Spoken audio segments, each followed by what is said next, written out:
Chapter 321. The painting he drew was still on the table. Ning Shuima didn't have time to take it away. This girl's behavior was too frivolous. She shouldn't be able to recognize him and didn't know who he was. To her, it should be the first time they met. She actually hugged him and kissed him without any hesitation. Did she like to be close to Min so much? She was obviously a genius, but her behavior was so unrestrained. How many people had she kissed? He didn't go near the window, but he seemed to be able to see everything that was happening on the street. The two children only felt that the temperature in the room was getting lower and lower. They stole a glance at Master Han Shanyue's face, but due to the angle of the light, they still couldn't see his face clearly. They could only faintly feel that this master seemed to be in a bad mood. One of the children plucked up his courage and said, "Master, you don't need to lower yourself to the same level as this vulgar girl. She doesn't deserve this painting. You deserve it?" These two words were thrown over. It directly made the child shiver and shut his mouth. Han Shanyue raised his sleeve. The peerless painting on the table spontaneously combusted and turned into a pile of ashes. The two children opened their mouths, but didn't dare to say anything. They watched the painting burn. Suddenly, their eyes were in a daze. The people in the tea house's hall naturally heard the commotion on the second floor. Everyone was bewildered. The owner of the tea house courteously asked a few questions upstairs, but he didn't get any response. After a while, the owner finally carefully went upstairs to check. However, he found that there was no trace of the art saint upstairs. Only the two children were left standing there in a daze. The owner asked them a few times before the two children seemed to come back to their senses. However, their eyes were blank. They actually forgot more than half of what happened just now. The owner asked them for a long time, but he didn't get any information. They didn't even know when the art saint left. One of the children was in a daze for a moment. Suddenly, he seemed to remember something and shouted, "I remember now. Master Art Saint said that girl is a jinx. 1,000-year-old lone phoenix." A stone stirred up 1,000 ripples. Everyone who came up to watch the show was stunned. The people of this world naturally understood what this heavenly cursed lone star meant. That orphan girl of Marquis Jingyuan's mansion was a heavenly calamity, an unprecedented jinx, a jinx. No wonder Marquis Jingyuan and his wife died early. Even their only son died on the battlefield. So it was because of this daughter. The sixth prince had already broken off the engagement with her, but he was still beaten up because of her. He was stripped of his official position and became a commoner. The crown prince was also a little infatuated with her because he was a little closer to her. Therefore, he was severely reprimanded by the emperor in just one night. The rumor that Ning Shuima was a jinx had spread throughout the city and was still spreading at the speed of light. Within a few days, Ning Shuima's life had undergone earth-shattering changes. First, the maids and servants in the mansion came to resign. No matter how high the salary old Zhong offered them, they were determined not to stay. Money was indeed a good thing, but one had to be alive to take it, right? Taking care of a heavenly calamity, they might lose their lives here. In less than 5 days, old Zhong was the only one left in the bustling and lively Marquis Jingyuan's mansion. Old Zhong was very upset. Chapter 322. Old Zhong was very uncomfortable. These days, the little master had painstakingly managed the Marquis Jingyuan mansion to get on the right track with great difficulty. He didn't expect that the art sage's prophecy would turn the Marquis Jingyuan mansion back to its original state. It became the most depressed and desolate place. These days, he had been running around, wanting to hire some people with high salaries. However, Ning Shuima's reputation as a heavenly calamity star was even more resounding than her reputation as a trash. When the people who were looking for work outside heard that the mansion was recruiting, they all shook their heads like a rattle drum and refused to come no matter what. Old Zhong ran around outside for 6 or 7 days, but he still couldn't find a single person. On this day, he came back with a gloomy face and looked everywhere for Ning Shuima. Finally, he found her in the side hall of the chastity-testing beast. Compared to old Zhong's gloomy face and worried heart, Ning Shuima was a lot calmer. Nothing could be seen on her face. She still looked very carefree. She refined medicine as usual, practiced martial arts as usual, ate as usual, and even strolled around the garden admiring the flowers as usual. Old Zhong felt that the little master's heart must be very bitter. She was just putting up a front and didn't want others to see her as a joke. The little master's attitude was really good. For example, right now, she was chatting and drinking with the ferocious chastity-testing beast. Her face was very comfortable. Little master. Old Zhong walked in. Uncle Zhong, you came back. Come and drink 2 cups. Look at how sweaty you are after running around. Ning Shuima gave him a praying mat and poured him a cup of wine. Old Zhong felt even more guilty. Little master, this old servant is useless. I still couldn't find anyone. Ning Shuima smiled. It's fine if you can't find anyone. This matter can't be rushed. We'll talk about it later. Come, let's eat first. These days, even the cooks in the kitchen had all run away. Ning Shuima simply ordered takeout from a restaurant outside. The food looked, smelled, and tasted good. It was even better than the food made by the original cooks.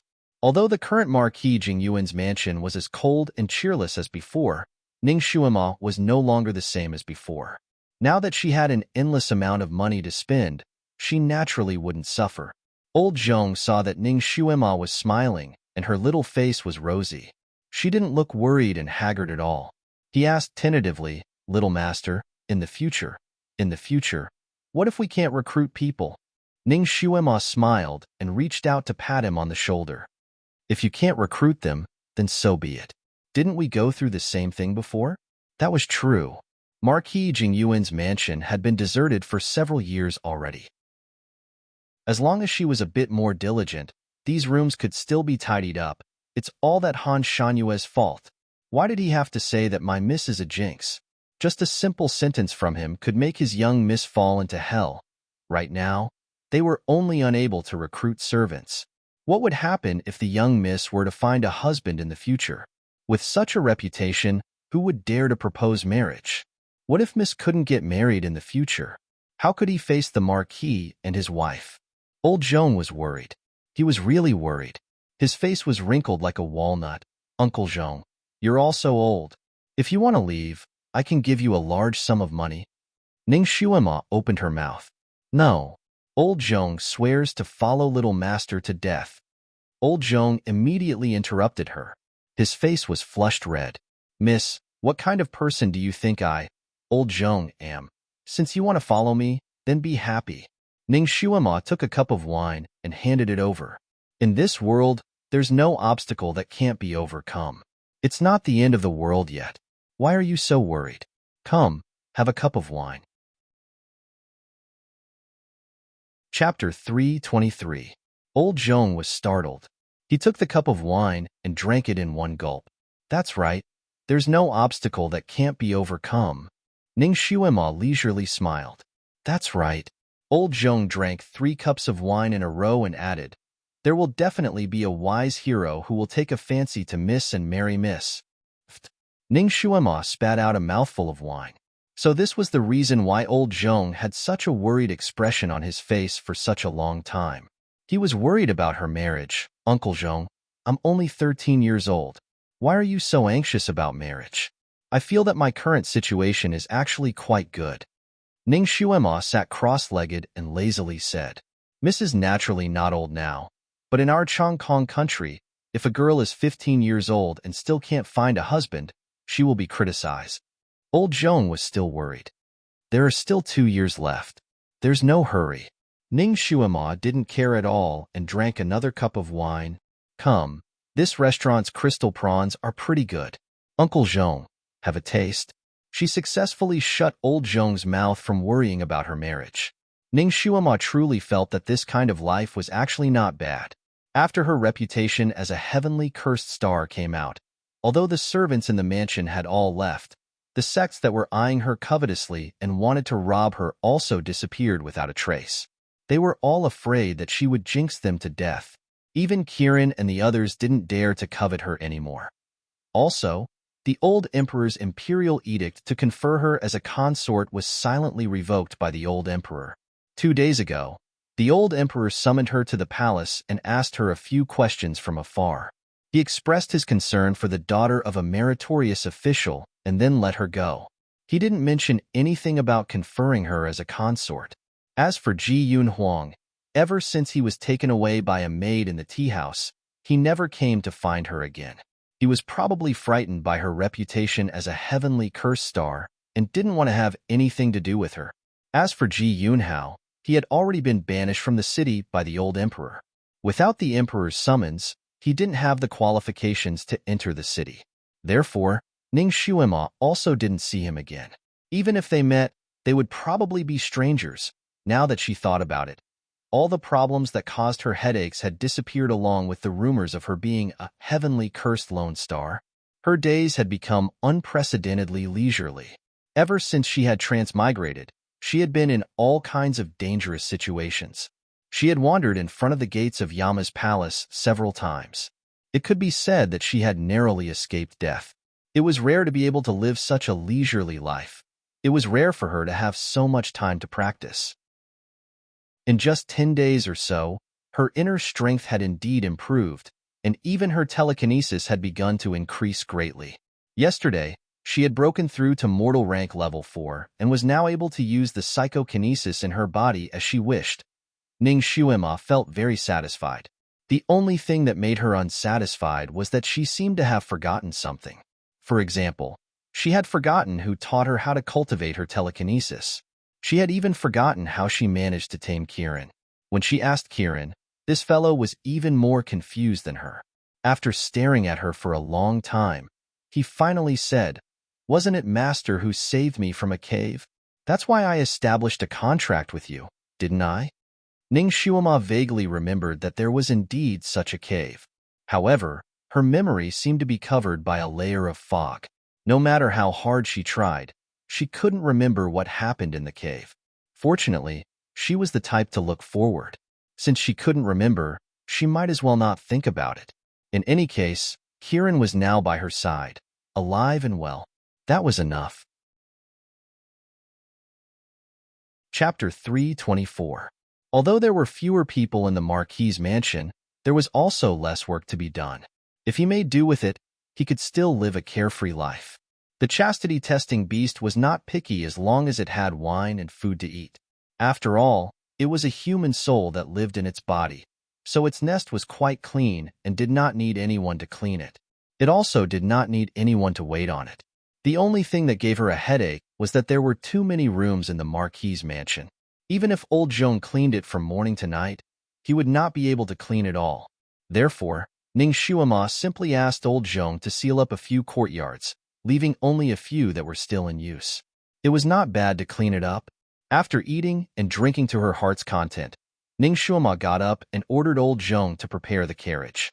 Today, she would go to Heavenly Book Mountain to pick herbs and hunt again.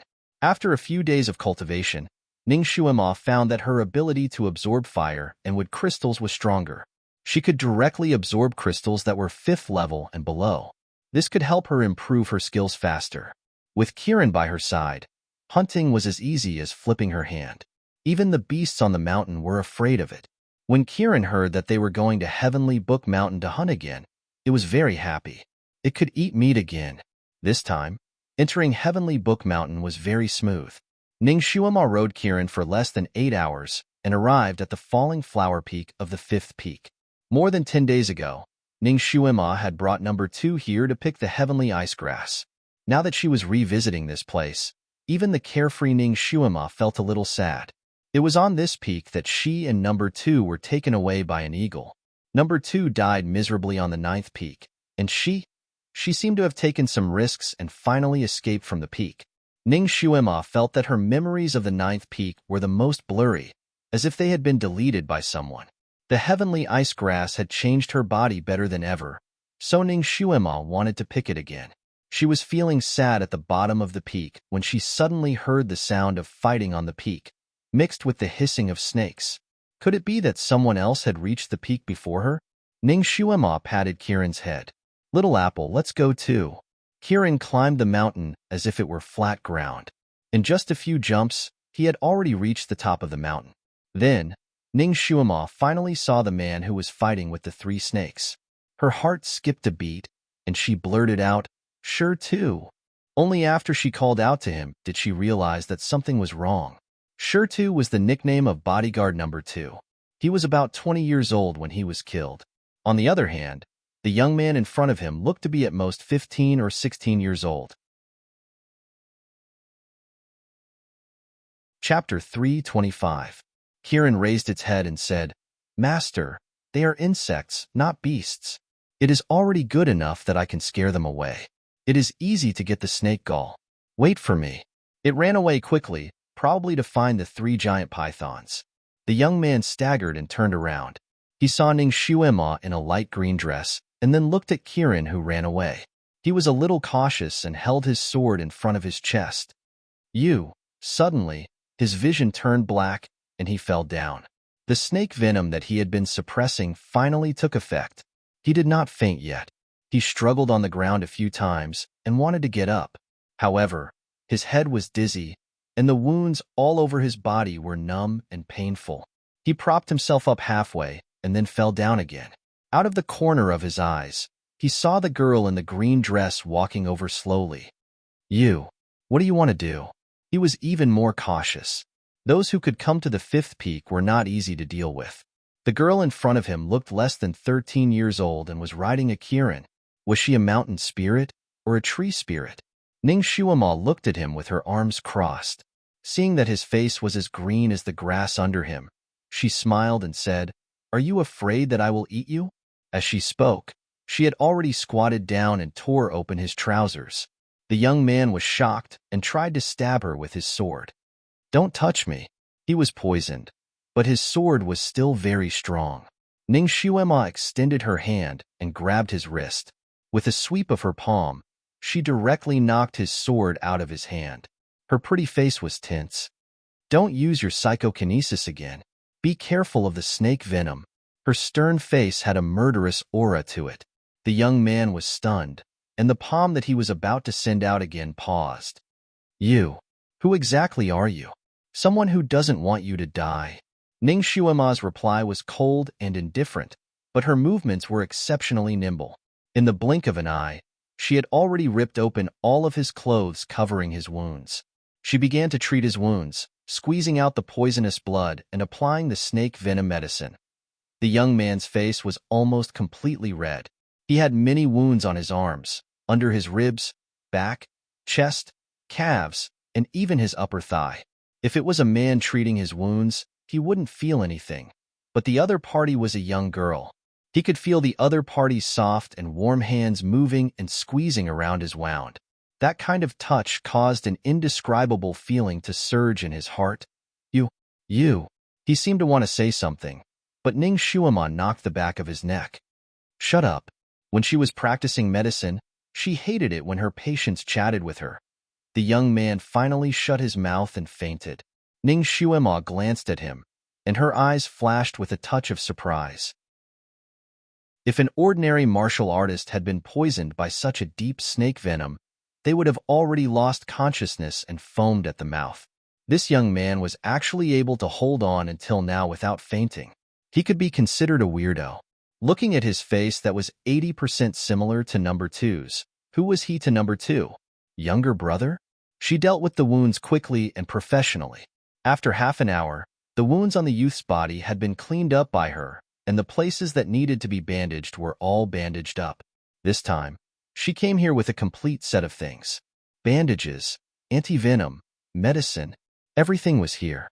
She had originally prepared them for herself, but she didn't expect to use most of them on this young man. "Master, the snake gallbladders are here." Kiran rushed back like a whirlwind and brought back 3 snake gallbladders. Chapter 326. Ning Shuema looked at the 3 snake gallbladders, which were bigger than goose eggs, and her lips twitched. She had forgotten that the snakes were giant pythons. The young man was bitten by 3 giant pythons, so she had to give him some of the bile in the gallbladders. The young man was awakened by the bitter taste. He wanted to spit out the bitter taste in his mouth, but Ning Shuema pinched his chin and said, "Swallow it. It will save your life."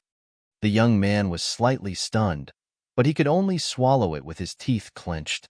After swallowing 2 mouthfuls, His throat was trembling because of the bitter taste. Finally, he finished one gallbladder. Before he could breathe a sigh of relief, the second gallbladder came close to his lips and said, "Here, there are 2 more." The young man was speechless. The young man finally finished the 3 gallbladders, and the snake venom was removed. His face turned green because of the bitter taste.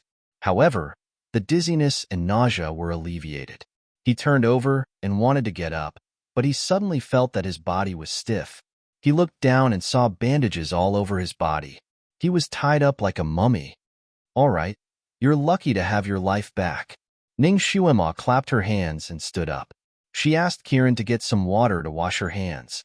The young man looked at her with his eyes wide open, and his expression was complicated. Why did you save me? He did not know this girl, right? And on such a dangerous snake-scorpion peak. What was her goal? Ning Shuima glanced at him and said, "I saved you for fun. You can go down the mountain by yourself. I have something to do, so I won't accompany you." She patted Kieran's head and said, "Little apple, let's go." She still needed to pick herbs. The young man struggled on the ground and finally sat up. Because of the smell of Kieran, all the snakes and insects did not dare to come close. He gritted his teeth, picked up the sword that had fallen next to him, and stood up stiffly. However, he had just been removed from the snake venom, and he had lost too much blood. After standing up, he felt dizzy. Finally, he could not support himself and fell to the ground again. "You can't move around casually now. It's better for you to rest for an hour. Don't worry, I've already asked Kieran to pee around. No snakes or insects will attack you." After saying that, Ning Shuima turned around and rode away on Kieran. The young man was stunned for a moment as he watched her leave. He closed his eyes slightly, took a deep breath, and began to regulate his breathing. He didn't want to die. He had to live on. He still had to pick the heavenly ice grass. After an unknown amount of time, the young man finally finished recuperating and regained some strength. He opened his eyes and was stunned for a moment. It was unknown when the green-clothed girl had returned. In her palm, there was a faint blue grass that was trembling slightly. Heavenly ice grass. The young man's eyes lit up. He looked at the young girl. Didn't you risk your life to come here for this stalk of grass?" Ning Shuima said. Her voice was still indifferent. "I picked an extra stalk just now. I'll give it to you." That young man. He slowly reached out and took the stalk of grass. He gently placed it into his mouth and slowly ate it. He did not say the word thank you because it was too light. Ning Shuima took advantage of the time when the young man was meditating and left on Kieran. Since the young man could come here with a broken sword, it proved that he had extraordinary abilities. As long as the snake venom was removed, he would be able to leave the mountain alive. "Master, do you know him?" Kieran had been holding it in all the way. When they were about to reach the foot of the mountain, he finally could not hold it in anymore and asked.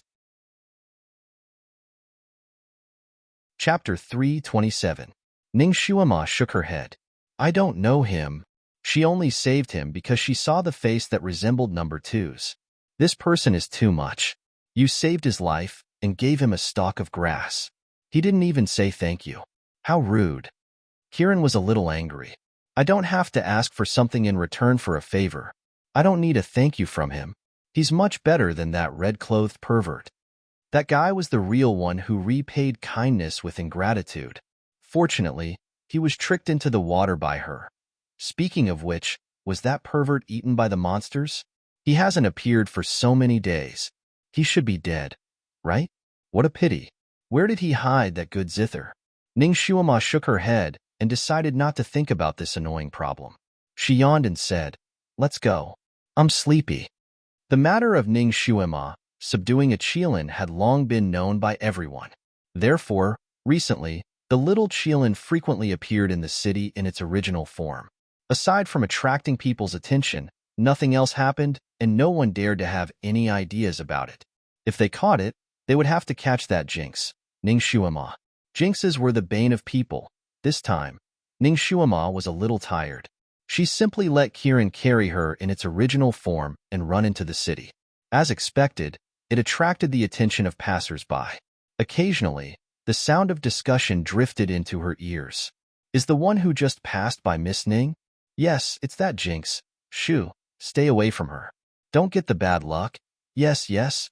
When we get home, we should wash off the bad luck.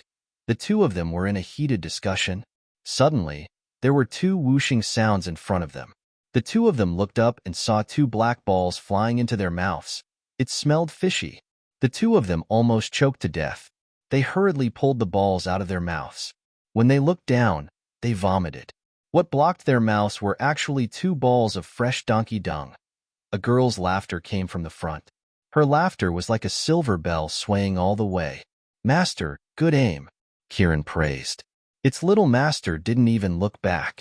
She just flicked the willow branch she was playing with on the ground, and the two balls of donkey dung automatically flew backward. Ning Shuima patted her small mouth and yawned.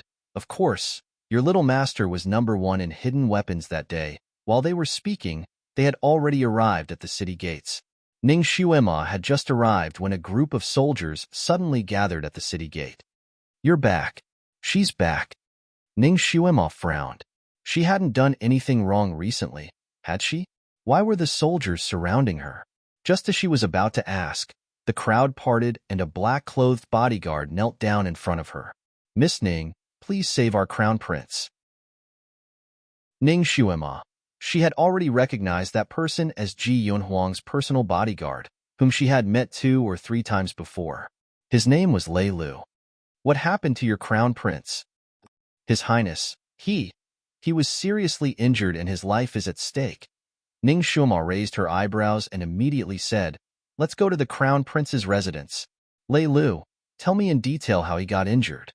The crown prince's residence, which used to be orderly and well-trained, was now in chaos.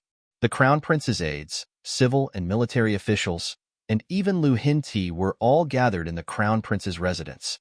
The imperial physicians in the palace and all the famous doctors in the capital were urgently summoned to the crown prince's residence. Chapter 328. Inside the crown prince's bedroom, Ji Yunhuang's face was as pale as a sheet. He was lying on the bed with his teeth clenched, not moving an inch. A doctor was trembling in fear as he examined him. Lu Hinti's face was as calm as water as he paced back and forth in the main hall. Oppressive and oppressive, that invisible pressure made everyone unable to breathe. In the corner of the main hall, there was a row of doctors kneeling like quails. All of them had their heads lowered as they were so nervous that they were sweating profusely. After a while, the doctor who was examining the crown prince also knelt down. Your Majesty, Lu Hinti anxiously asked, how is it? The doctor's lips trembled. Your Majesty, the crown prince's heart was injured. This official is also powerless. Trash? Lu Hinti slammed his palm on the table.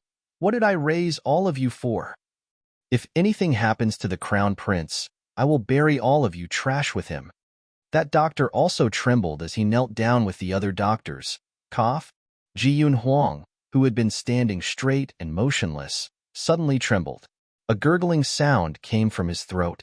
He suddenly opened his mouth and spat out a mouthful of blood. Your Highness, Huang brother. In a flurry, they wiped away Ji Yunhuang's blood and cleaned him up. Ji Yunyao, who had been standing at the side, looked at Ji Yunhuang, whose face was as white as a sheet, and cried out, Brother, you must hold on. Wu, if anything happens to you, I don't want to live anymore. Shut up. Lu Hinti became even more anxious when he saw her crying. You still have the face to cry here? If it wasn't for your brother saving you, how could he be injured like this? Shut up. Don't disturb him anymore. Ji Yunyao's body trembled as she resisted the urge to cry. Tears flowed down her face. Your Majesty, Divine Dr. Imo has arrived. A eunuch hurriedly came to report. Lu Hinti's eyes lit up as if he had finally grasped onto a life-saving straw. Quickly invite him in. Quickly invite him in. Divine Dr. Imo was a young man who looked to be around 30 years old. He was handsome and refined. On this continent, there was no one who did not know of Divine Dr. Mo's name. No one knew who his master was. They only knew that his medical skills were extremely brilliant. He could bring the dead back to life and heal bones. It was unknown how many people on the verge of death had been brought back to life by his miraculous hands. No matter where this person went, he would be treated as a guest of honor. Even the royal families of the 5 countries treated him differently. This person was indeed unique when it came to treating illnesses, but his temper was also strange. He was extremely arrogant and would not allow anyone to question him. Once he was questioned, he would definitely leave. Therefore, everyone who invited him treated him with respect and treated his judgment as an imperial edict. Upon hearing his arrival, not only did Lu Hin Ti of hope, even the row of doctors who were kneeling quietly breathed a sigh of relief. Lu Hin Ti led the civil and military officials who had been waiting outside to welcome divine Dr. Imo in. Ji Yunyao's eyes widened as she stared unblinkingly at divine Dr. Imo walking to the bed to treat Ji Yun Huang. She did not even dare to breathe loudly. Lu Hin Ti also held his breath. This was their last hope. Divine Dr. Mo's eyebrows wrinkled even tighter. Lu Hin Ti and the rest also stared at his expression. Seeing his frown, their hearts also seemed to tighten. After a moment, divine Dr. Imo finally let go of Ji Yun Huang's wrist and slowly stood up. Chapter 329. Divine Dr. Imo, how is he? Can he be saved? Lu Hin Ti bluntly asked. Divine Dr. Mo's voice was flat. His heart was injured by the heavenly star sect's blue star saber. The blue star saber also had the soul-breaking parasite. Now, the parasite has entered his 8 extra meridians and his heart is on the verge of breaking. If it wasn't for the fact that the Crown Prince's psychokinesis had reached Earth rank level 3, he would have been dead by now. Yes. Divine Dr. Imo, you're right. My brother was plotted against by the heavenly star sect. Since divine Dr. Imo can see through his injury, you must be able to cure him, right? Ji Yunyao's eyes sparkled, full of hope. Divine Dr. Imo shook his head and was about to speak when the guard outside reporting to the emperor, Miss Ning from the Marquis Jingyuan estate has arrived. Lu Hin Ti subconsciously frowned. What is she doing here? Ji Yunyao was even more furious. What is this jinx doing here? If not for her, my brother wouldn't be able to endure such a heavy injury. Reporting to the emperor, Miss Ning said that she can treat his highness. The guard outside reported. Lu Hin Ti was startled. Divine Dr. Imo sneered. What a big tone. Even I don't have full confidence in treating him. How can she treat him? Ji Yunyao snorted. How can that slut have such ability? She's just playing to the gallery. Wait for your daughter to beat her up. She turned around and ran out. Lu Hin Ti did not stop her. His eyes stared at divine Dr. Mo's face. Since divine Dr. Imo knows about the illness, you must have a way to treat my son? Divine Dr. Imo nodded proudly. I can save his life, but the parasite has already spread to his 8 extra meridians. His Highness martial arts can be considered as completely crippled. What? Lu Hin Ti's face changed greatly. Divine Dr. Imo was not finished. Not only will his martial arts be crippled, I'm afraid that he won't be able to walk or even sit up and take care of himself. In other words, Ji Yun Huang would be paralyzed in bed for the rest of his life. He couldn't even take care of himself. What was the difference between being alive and being dead? Lu Hin Ti's face turned pale. This was the son he was most proud of. If this was the result, divine Dr. Imo, is there any other way? As long as I can make him better, no matter what you need, I will try my best to do it. Your Majesty, even if you pluck the ginseng fruit from the heavens, His Highness the Crown Prince can only do so. This is already the best outcome for him. Lu Hin Ti's body swayed, his heart filled with despair. The head steward leaned over and whispered into his ear, Your Majesty, just now the Imperial Guard said that Miss Ning seems to be able to treat the Crown Prince's injury. Why don't we let her in to take a look? I heard that Miss Ning had once reattached a severed arm and restored that person's severed arm back to normal. Lu Hin Ti's mind moved, but before he could say anything, divine Dr. Imo sneered. His Majesty would believe a silly little girl? Lu Hin Ti choked. He wanted to ask someone to invite Ning Shuoma back, but he was afraid that Ning Shuoma wouldn't be able to treat him. Instead, he would offend divine Dr. Imo and lose his paralyzed son. Divine Dr. Imo immediately saw through his worries. He sneered, "Your Majesty, there is no harm in letting her in to take a look. Let this commoner see if she has any miraculous tricks up her sleeves." Lu Hinti knew that divine Dr. Mo was ridiculing him, but at this time, his son's life was more important. Lu Hinti was in a dilemma. He, who had been on the battlefield for a long time, was slightly hesitant. He held on to the mentality that with one more person, there would be more hope. He immediately decided to go with the flow and summon Ning Shuima. Chapter 330. Lu Hinti smiled apologetically at divine Dr. Mo, then let her come in and take a look. She may not have any methods, but to be able to consult divine Dr. Mo is a rare opportunity for her. She still has some medical skills. "Come, invite Miss Ning in." Divine Dr. Mo sneered as he casually sat down on a chair. He wanted to see who exactly was this person who dared to boast so arrogantly. Outside the Crown Prince's residence, Ning Shuima stood there with her arms crossed, coldly confronting Ji Yunyao. On the way here, she had already asked Imperial bodyguard Lei Lu about the general situation. However, the matter of Ji Yunyao framing Lu Susu was exposed, and the people of Heavenly Star Sect knew the ins and outs of the matter. The sect leader of the Heavenly Star Sect was furious and sent a disciple to demand an explanation from Lu Hinti. Recently, Lu Hinti's children had been in trouble one after another. He had just beaten up his son and demoted him to a commoner. Before he could call him back, his daughter had created such a big mess. This gave him a headache. He was so angry that he called his daughter into the palace and reprimanded her. He stripped her of her princess title and demoted her to a princess. He ordered her to reflect on her mistakes in the princess's residence. His punishment was obviously too light, so the Heavenly Star Sect disciples were naturally dissatisfied. They found a disciple from the Opportunity Sect to sneak into the princess's residence and kidnap Ji Yunyao. That day, Ji Yunhuang accompanied Ning Shuima to the tea house to drink wine. He was called away by the princess's maid because of the princess's disappearance. Ji Yunhuang investigated carefully and found out that it was the Heavenly Star Sect who kidnapped his sister.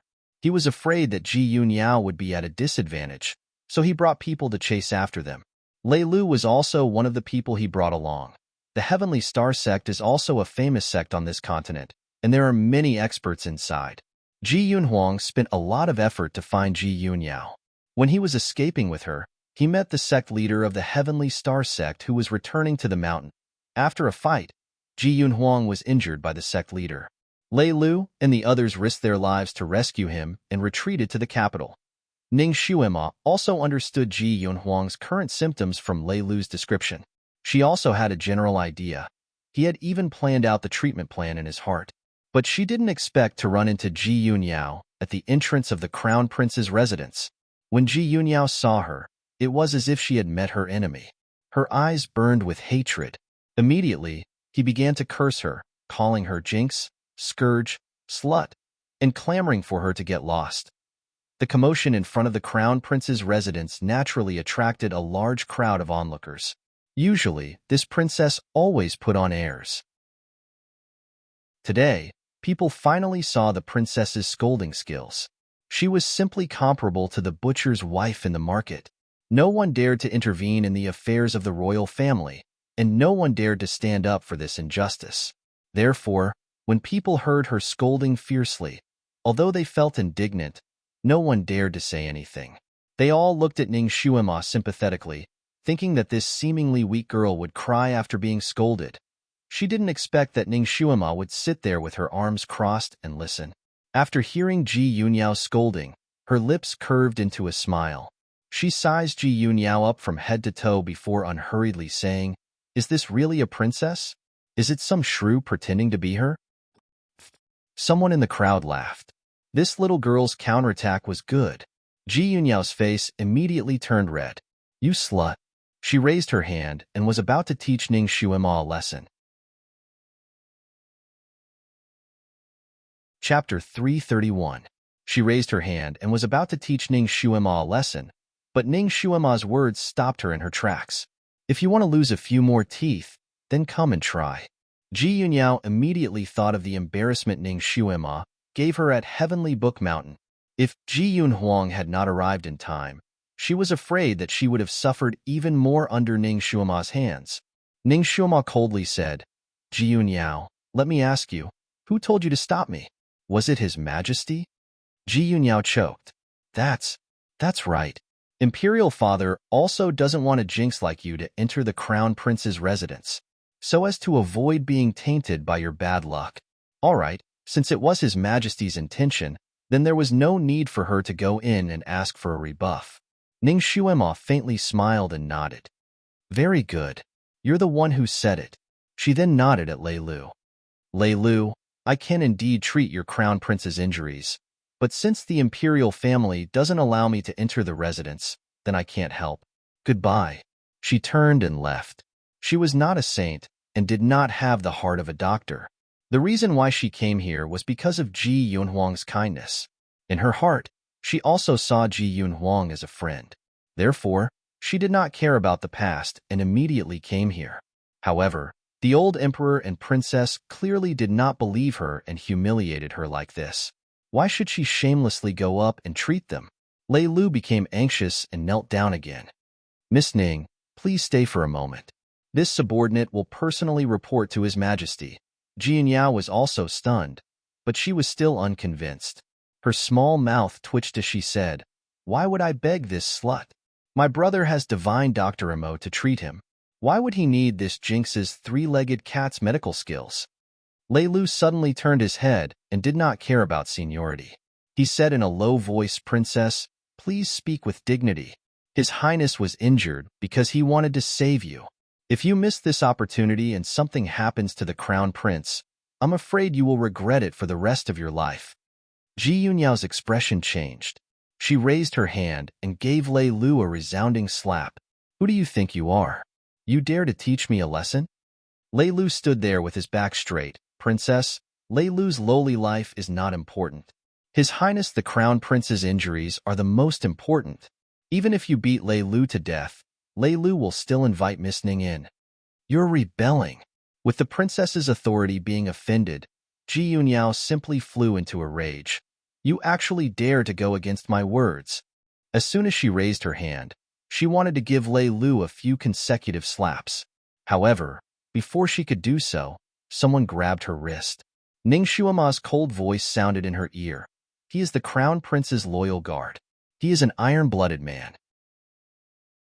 How can someone like you be qualified to teach him a lesson?" Ning Shuima's hand was as fast as lightning. Ji Yunyao was not prepared at all, and her wrist was immediately grabbed by her. Ji Yunyao's entire body immediately went numb, unable to exert even the slightest bit of strength. Ning Shuima casually flung her away, causing her to stagger and almost hit her head on the door of the Crown Prince's residence. There were other guards of the Crown Prince's residence at the door, but at this moment, they also looked down on Ji Yunyao's arrogance. Seeing that she was at a disadvantage, they all turned a blind eye and pretended not to see. Lei Lu looked at Ning Shuima and his heart was moved.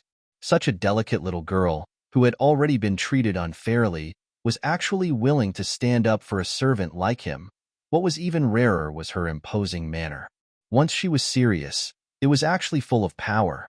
Compared to a real princess like Ji Yunyao, she had more style.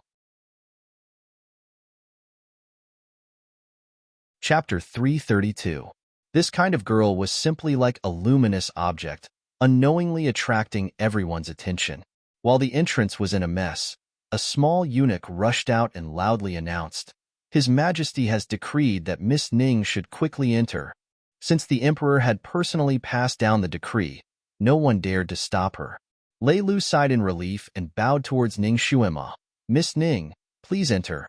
Ning Shuima did not even look at the pale Ji Yunyao and stepped inside. Ji Yunhuang's injury was more important.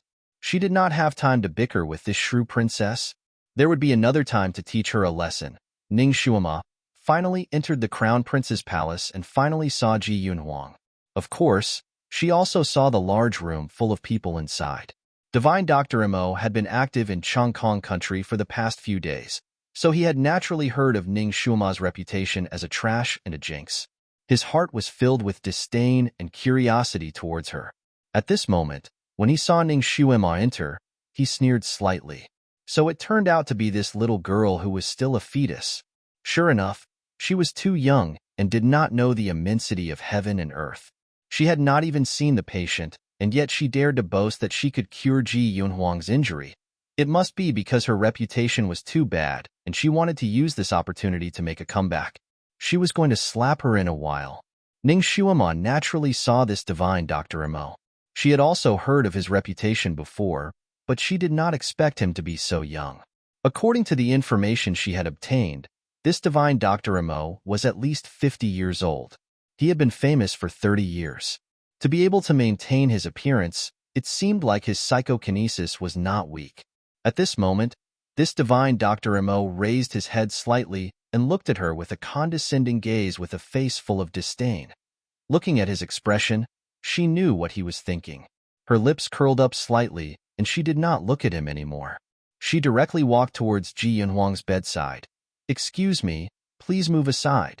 Divine Dr. Mo was intentionally blocking Ji Yunhuang's bedside, but when he heard Ning Shuima's words, the veins on his forehead jumped.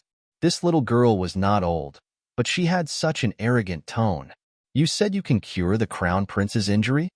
He did not have the intention to move aside and spoke in a deep voice. "Not bad."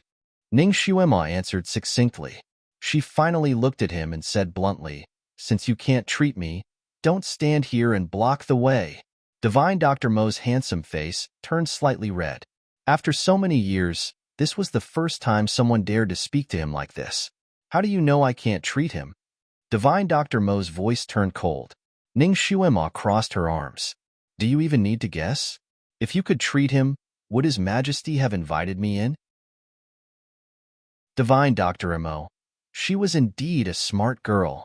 He had yet to see how good his medical skills were, but this instantaneous deduction ability made him look at him in a new light. Lu Hinti also felt a little uncomfortable. He coughed and said, "Ning Shuima, don't be rude in front of Mr. Mo. Look at Huang first." As long as there was a sliver of hope, he wanted to grasp it at all costs. Divine Dr. Mo sneered again. He moved to the side and said coldly, "Good, you see. I'd like to see what a little girl like you can see." He was waiting to see this little girl make a fool of herself. Ning Shuima took a few steps forward and checked Ji Yunhuang's condition. Her movements were quick and nimble. She was very familiar with the 4 ways of looking, listening, questioning, and feeling the pulse, but it was different from the methods of the doctors in this era. Chapter 333. Furthermore, she had her own set of Western medicine diagnoses, causing all the doctors in the room to be even more confused. Divine Dr. Mo was also looking at her. Although he still felt disdain towards Ning Shuima, he still had medical ethics. He knew that when a doctor was treating a patient, he should avoid talking and disturbing them. Ji Yunyao had also entered the room unknowingly. When she saw that everyone's gaze was focused on Ning Shuima, the hatred in her heart increased by another level. She first looked at the other doctors' expressions and saw that some of them were surprised. Some were disdainful, some were puzzled, and some were confused. She then knew that there was a problem with Ning Shuima's diagnosis method. She could not help but sneer. "Why are you pretending to be an expert? How can a good-for-nothing jinx diagnose an illness that Divine Dr. Mo can't? Don't let others laugh at you." "Shut up." 2 people spoke at the same time. One was Lu Hinti, and the other was actually Divine Dr. Mo. When the 2 of them spoke at the same time, Ji Yunyao was shocked. She shut her mouth and looked at one person, then looked at the other. She felt wronged. Imperial father. Lu Hinti simply had a headache because of this daughter of his. His face was as calm as water. "Don't make noise. Your brother's injury is more important." Divine Dr. Mo's tone was also cold. When a doctor is treating a patient, the surroundings are not allowed to make noise. "Don't you know this?" Ji Yunyao bit her lips hatefully and finally didn't open her mouth to speak again. After a moment, Ning Shuima stood up. She already had an idea in her heart. Ji Yunhuang's injury looked extremely dangerous, but he wouldn't die in a short period of time. "How is it?" Lu Hinti couldn't help but ask. Ning Shuima's small face was expressionless. Her gaze landed on Divine Dr. Mo. What did Divine Dr. Mo say? Divine Dr. Mo sneered. "You were so confident just now." Don't tell me you didn't even see the illness? Actually, he was also certain that Ning Shuima did not notice anything wrong with Ji Yunhuang's wound. At first glance, it looked no different from an ordinary knife wound. All the doctors present did not notice anything wrong with Ji Yunhuang. They all thought that Ji Yunhuang's heart was injured. Ning Shuima smiled. She was beautiful to begin with. Her smile was like a clear light that seemed to brighten up the entire bedroom. The illness isn't complicated. The crown prince's left ventricle was cut by a knife. The knife's aura cut the left ventricle. As expected, she thought that it was just a knife wound. However, it was already considered pretty good that she was able to identify the specific part of Ji Yunhuang's injury. It seemed that this little girl's medical skills were remarkable. Divine Dr. Immerse sneered and pointed his nose at Ning Shuima, and Ning Shuima smiled leisurely. Also, there was a goo poison on the saber. Now, the poison has already flowed into his 8 extraordinary meridians. The goo worm has already entered his heart in the right atrium. Divine Dr. Immerse stiffened, and his face changed. This little girl actually had such sharp eyes? He actually knew more than him, and in more detail. Could it be that someone told her in advance? Divine Dr. Mo's gaze landed on the little eunuch who delivered the decree. When he told Lu Hinti about the illness, this little eunuch was in the room. Ning Shuima smiled again. The goo poison has already rushed to the Run and Du meridians. She said a lot of professional terms and finally concluded, if we use ordinary methods to treat him, at most, we can save his life. However, his martial arts will be completely crippled. He might even be paralyzed in bed for the rest of his life, unable to take care of himself. After hearing this, Divine Dr. Mo's face completely changed. Ning Shuima's statement was almost the same as what he said to the emperor. Chapter 334. Ning Shuima's statement was almost the same as what he said to the emperor. When he said this to the emperor, the eunuch had already left. She really saw through it. She was not opportunistic and did not follow the crowd. Ji Yunyao's face changed, and she could not help but shout, "Nonsense! My brother will not be paralyzed in bed. You jinx, don't talk nonsense." Ning Shuima's face tensed up. She glanced at her and crossed her arms. She looked at Lu Hinti with a smile that was not a smile, then pretend that I didn't say anything. Lu Hinti had been listening attentively. He was already in despair about his son's condition, but after hearing Ning Shuima's words, it seemed that there was still hope. Hearing her words, he hurriedly said, "Shuima, do you have other unusual methods?" Ning Shuima smiled lazily. "Of course I do.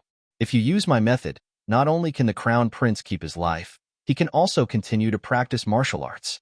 However, he will need to rest in bed for a month." When she said this, Lu Hinti's eyes lit up. Divine Dr. Imo could not help but widen his eyes. He looked at Ning Shuima and did not believe her at all. Impossible.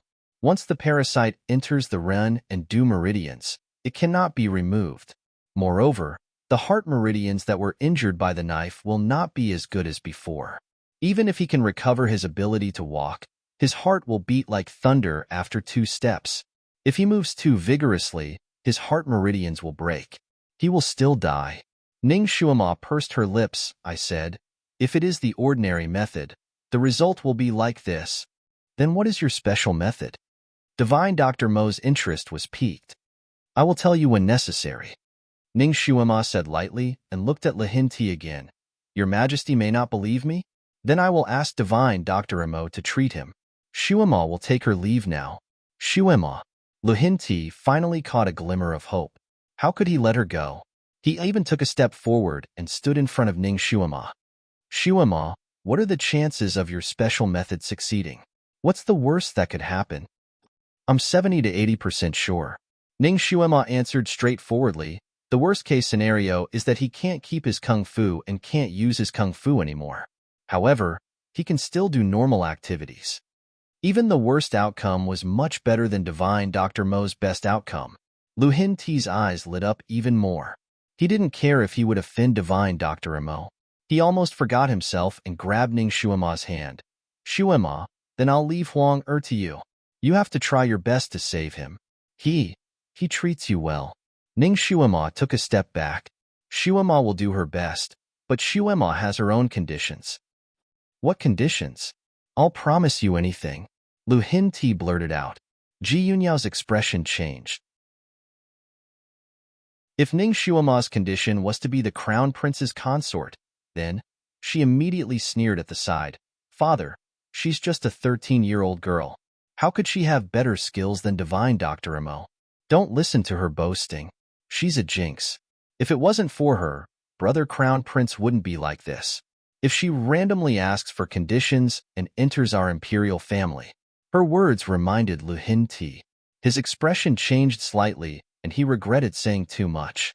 If Ning Shuima really asked to be the crown prince's consort, then should he agree or not? When the ancestor left that day, he said 1,000-year lone phoenix will cause chaos in the world. He naturally believed the ancestor's words without any doubt.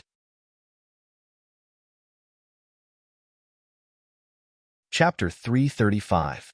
If she were to marry the crown prince, not only would she cause Ji Yunhuang's death, she would also cause the destruction of Chongkong Empire. Shuima, what are your conditions? I will try my best to satisfy you.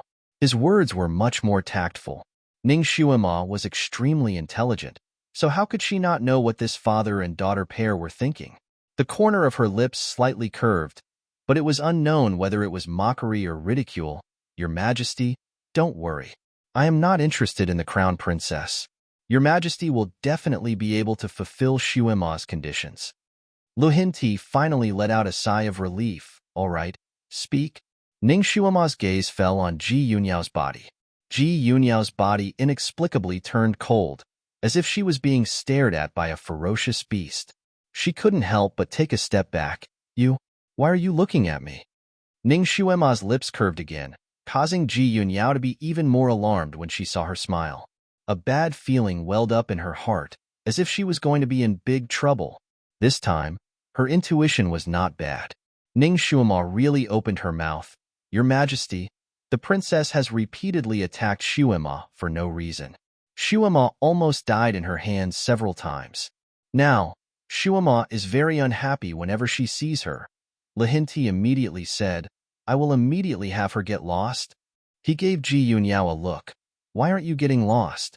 Ji Yunyao also knew that this was not the time to argue. Although she was angry, she still wanted to leave. Ning Shuima sneered. So this is how your Majesty promised Shuima? That's very good. She said the last 3 words very slowly and heavily. Lu Hinti's heart skipped a beat, but he could only say, then, Shuima, what are your conditions? The princess's mouth is very poisonous, making people feel suffocated. Shuima thinks that your Majesty should teach her a lesson. Ning Shuima said the first step. Lu Hinti gritted his teeth.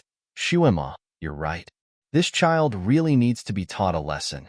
Guards, drag the princess down and give her 30 slaps. It was definitely an extremely shameful thing for a princess of the royal family to be slapped. What's more, the person's palms were as hard as iron palms. 1 slap was enough to make one's face red, and 2 slaps was enough to knock out a tooth. Ji Yunyao usually liked to slap people, but she liked to slap other people. She loved to use this punishment on women who offended her or her palace maids once they made a mistake. She felt inexplicably good when she saw that person being slapped into a pig's head. In her entire life, she had slapped countless people. Moreover, every time someone was beaten into a pig's head, she would order people to parade them through the streets, humiliating them as much as she could. Many of the women who had been dealt with by her in this way were ashamed and angry, and many of them committed suicide. And now, it was finally her turn to be slapped. When she thought of the person's swollen and purple face, Ji Yunyao was like a cat whose tail had been stepped on. She jumped up. Imperial father, don't listen to this slut's nonsense. 60. Ning Shuima coldly spat out 2 words. Slut, what did you say? 90. Lu Hinti was about to be defeated by his stupid daughter. He immediately said, Guards, drag the princess down and give her 90 slaps. With a flick of his finger, he sealed Ji Yunyao's stupid retort to prevent the number of slaps from increasing. 2 eunuchs received the emperor's signal and came over to drag Ji Yunyao away. Unexpectedly, Ning Shuima was not finished. Your Majesty, the princess is the most honorable girl in the world. She should be virtuous, benevolent, and have a noble temperament. Princess Ji Yunyao obviously does not meet this requirement. In order to avoid being laughed at by the world, her princess title should be revoked and never be restored.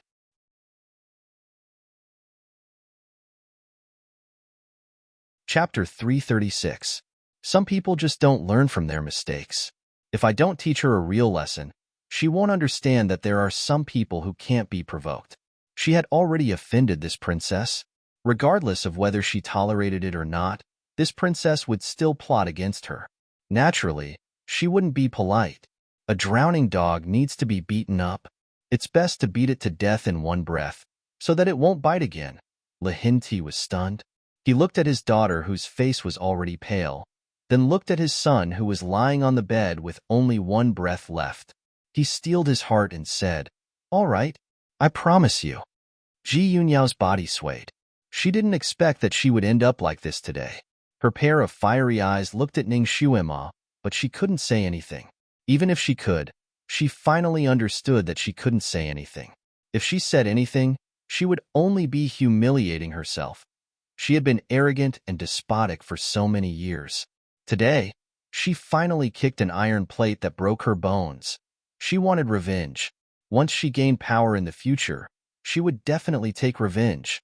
She would let this stinky girl live a life worse than death. Ning Shuima, we have already promised you. Can you treat Huang'er now? Lu Hinti's tone was already somewhat unpleasant. Ning Shuima remained unmoved. She raised her head and smiled faintly. Your Majesty, I haven't finished stating my conditions. There's still more? Lu Hinti simply wanted to gnash his teeth, but at this time, he couldn't offend this little girl. Even if he wanted to find an opportunity to punish her and teach her a big lesson, or even kill her to silence her, he had to wait until Ji Yunhuang recovered. Right now, he could only follow her wishes. Shuima, what conditions do you have? Just say it directly. Lu Hinti didn't want to bargain with her anymore. His son's injury didn't wait for anyone. Your Majesty is still the most straightforward. Ning Shuima clapped her hands. She was the best at reading people's minds. Lu Hinti's little scheme couldn't escape her eyes. Thus, she very straightforwardly stated her conditions. First, slap Ji Yunyao 90 times and strip her of her title of princess, never to be reinstated. Secondly, Shuima had to decide her own marriage. His Majesty could no longer grant another marriage for Shuima. Thirdly, His Majesty had to swear to Shuima that he would not retaliate against Shuima in any way, whether now or in the future, including inciting the officials. Of course, this includes Princess Ji Yunyao as well. If the oath is violated, then the ruler of Vast Sky Empire will change hands, and the descendants of the Ji clan will never be able to hold their heads high. Everyone's expression changed when they heard the last line of exits. Even Lu Hinti's face darkened. Ning Shuima, how dare you? Treacherous. How disgraceful. Ning Shuima, how dare you? Is he crazy? All the ministers present began to reprimand him. This girl was simply crazy. He actually forced the emperor to swear an oath. Moreover, she had to swear such a treacherous oath. This was truly the first time since the beginning of time. Ning Shuima, do you know that based on what you just said, I can exterminate your entire clan? Lu Hinti's body emitted a cold pressure that made everyone tremble. Exterminate her entire clan? Even if you exterminate the entire Ning clan, what does it have to do with her? Ning Shuima secretly mocked him in her heart.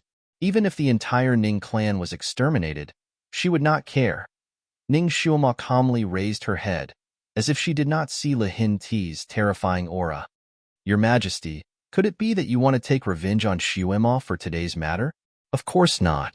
Lu Hinti naturally would not admit it. That's right. Since your Majesty does not have the intention to harm Shuima, why should you be afraid of swearing an oath?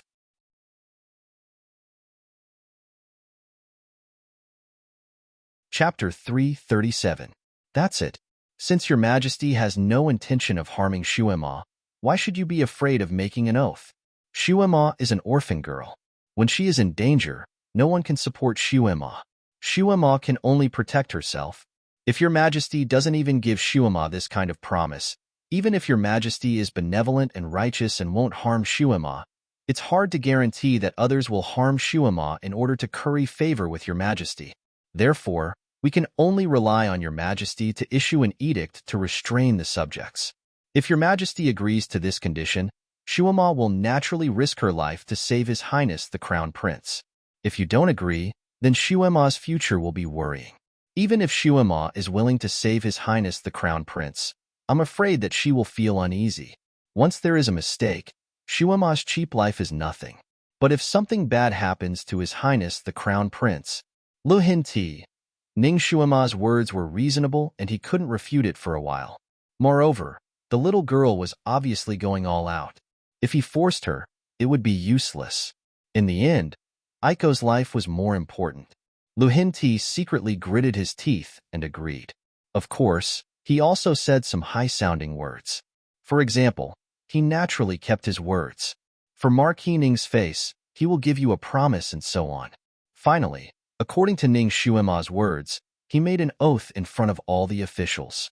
Once he made an oath, he would be under the supervision of God. It also involved the fate of the country. Lu Hinti wouldn't dare to violate it, even if he was beaten to death. After he made the oath, in order to restrain the officials, he also said some ruthless words. For example, whoever violates my oath and seeks revenge on Ning Shuema will be killed without mercy. These words were said while looking at Ji Yunyao. His voice and expression were stern. He directly broke up Ji Yunyao's plan of revenge by force in the future. Although Ji Yunyao was very unwilling, she didn't dare to go against her imperial father on this matter. She glared at Ning Shuema, her eyes almost spitting fire. Ning Shuema responded with a faint smile, and then bowed deeply to Lu Hinti. Your Majesty, you can even agree to such a harsh condition as Shuema. You can even do this for the orphan daughter of a meritorious official. It can be seen that your Majesty's benevolence is unparalleled. You are a famous emperor throughout the ages. Shuema admires you. At this time, she had to flatter Lu Hinti and appease his heart that was about to explode. She had to save his face and give him a way out so that she could be safer. Her words were so sincere that Lu Hinti finally regained some of his dignity. His cold face finally showed signs of thawing. He nodded and said, "Can you start now?" Ning Shuema nodded. "Of course. But I still need your Majesty to prepare an extremely clean room as soon as possible, a medical officer to assist me, and 2 sets of thoroughly disinfected white robes." She listed a few more conditions in one breath. Lu Hinti agreed to them one by one. No matter what the imperial family prepared, they were incomparably fast. In less than half an hour, all the facilities that Ning Shuema requested were ready. Only the medical officer was left. Lu Hinti didn't know what kind of person she needed, so he let her choose among the kneeling medical officers. Ning Shuema wasn't polite. She tilted her head and looked at the few of them. Just as she was about to choose one that looked nimble, Divine Dr. Mo, who had been watching from the sidelines, suddenly said, "This commoner is willing to assist this young lady." Everyone was shocked when they heard this.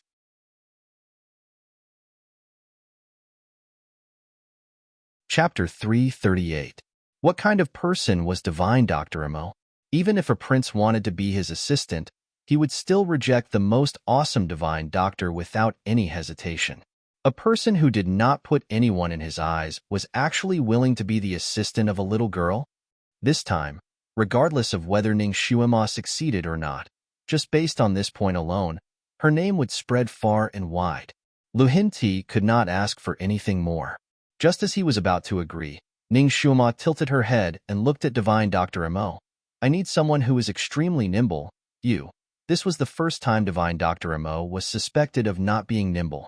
He was simply furious and proudly said, "My hands and feet are more nimble than any of the doctors here." Ning Shuema smiled.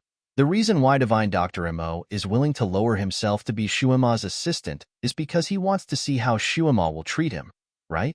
Divine Dr. Mo's thoughts were seen through by her words. He was startled for a moment and his face turned red. "Could it be that you don't want others to see your treatment methods?" Ning Shuema shook her head. "It doesn't matter. I'm not afraid of people stealing my medical methods. Since Divine Dr. Imo volunteered himself, Shuama could not ask for anything more. This matter was settled just like that. While the imperial family was preparing those things, Ning Shuama first watched Ji Yunyao being slapped. With her leisurely supervising from the side, the two women who were administering the punishment did not dare to let go. The slaps were especially crisp and clear. After 90 slaps, not to mention that Ji Yunyao's face was already swollen beyond recognition. After watching the punishment, Ning Shuama quickly went to disinfect herself. She needed to operate on Ji Yunhuang, so her body had to be thoroughly disinfected as well. An hour later, Ning Shuama was about to enter the cleansing room. Lu Hinti couldn't hold it in any longer and asked, Ning Shuama, as far as we know, Huang Er's kindness to you can be said to be as heavy as a mountain. Your relationship with him is also very good. If we don't agree to your conditions, will you really not treat him? Ning Shuama tilted her head to look at him and smiled. Even if your majesty doesn't agree, Shuama will still treat him. But fortunately, his majesty is incomparably benevolent and has agreed. Lu Hinti. Ning Shuama smiled and entered. Your majesty, please wait for my good news. Shuama wants absolute silence. While I'm treating the crown prince, your majesty is not allowed to enter the room no matter what you hear. You're not allowed to send anyone to disturb me. Otherwise, you'll have to bear the consequences. Lu Hinti naturally agreed to this condition. He immediately ordered that no one was allowed to disturb Ning Shuama before she came out, and no one was allowed to make any noise. To be on the safe side, Lu Hinti stationed elite soldiers outside the cleansing room. These elite soldiers were very nimble and walked very lightly. Not only did they guard the room like an iron bucket, but they also didn't make any noise that would disturb the people inside. Lu Hinti didn't leave either. He led the officials to personally sit in the Crown Prince's mansion's living room and quietly waited for the good news. As for the little Qilin, it contributed another Qilin scale. At this moment, it transformed into a blue cat and obeyed Ning Shuama's instructions. Bored, it rested on an armchair. In just a few days, it had already lost 2 scales. It needed to recuperate well to slowly recover. Master had already promised to buy it ginseng after this matter was settled. Lu Hinti naturally noticed it. As an emperor, his information channels were naturally sensitive enough. He knew that the big blue cat in front of him was actually a Kirin beast. Kirins were auspicious beasts. If they could persuade it to return to the imperial family, then vast Sky Empire would have a greater say in this continent.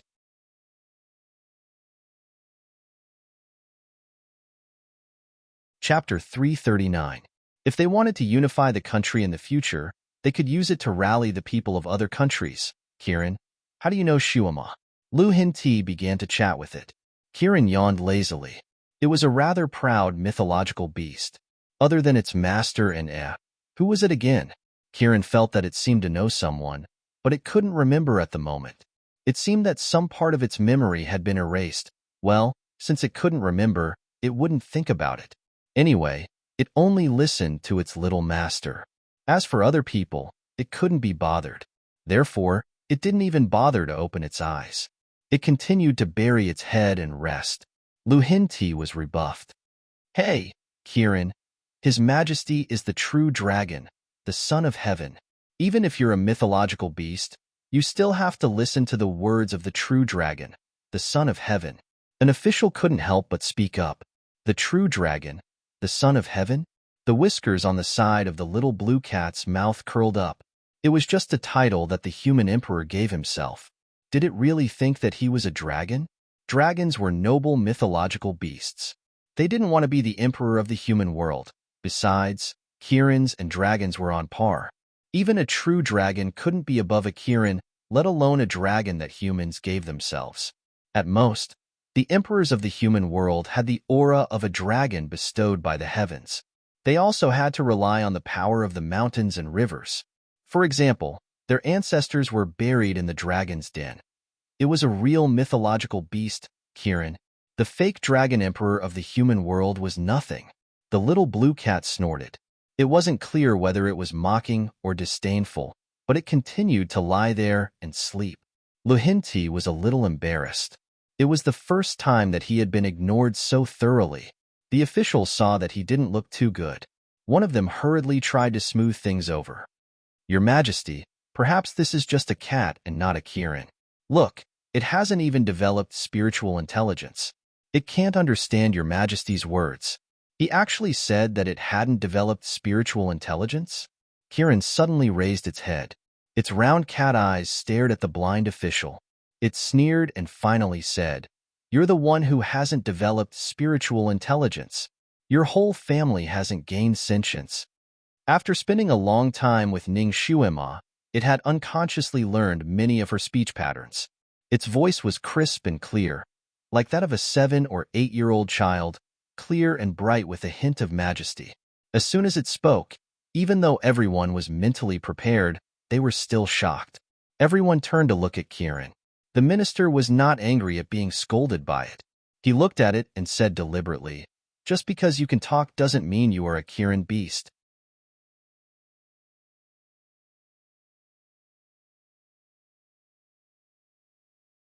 Chapter 340.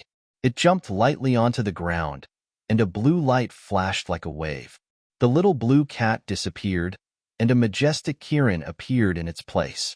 It was about the size of half a horse, and its scales were sparkling under the sunlight.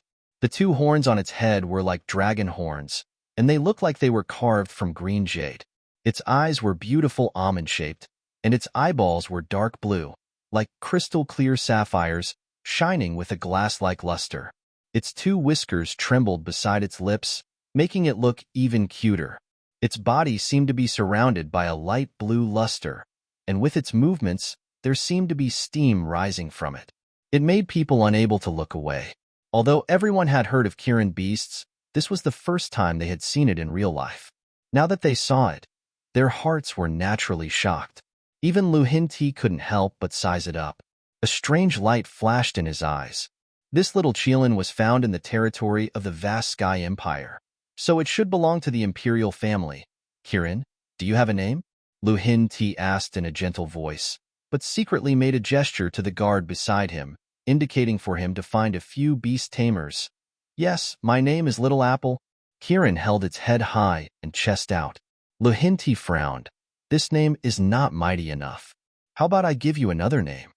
As long as it accepted his name, it meant that it had accepted the royal family's offer. Kirin was stunned, and its eyes suddenly widened.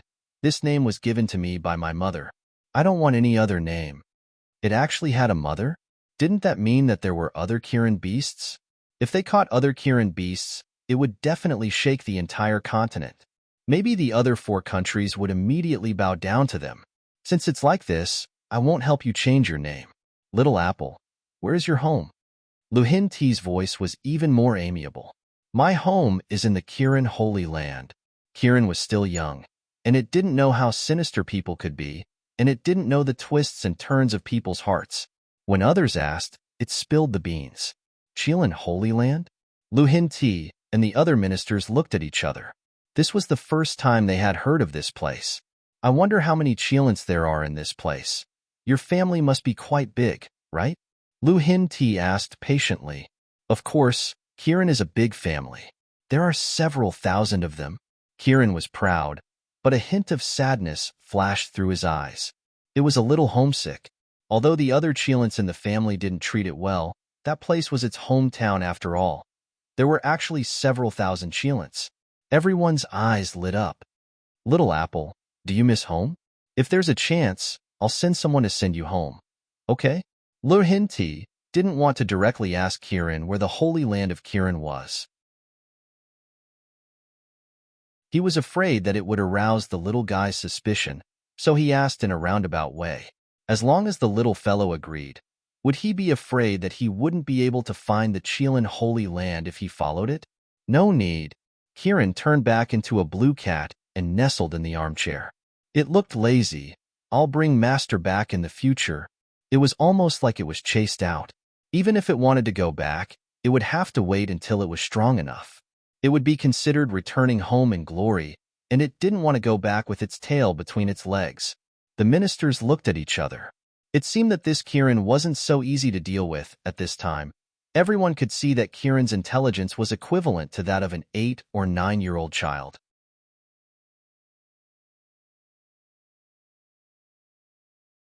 Chapter 341.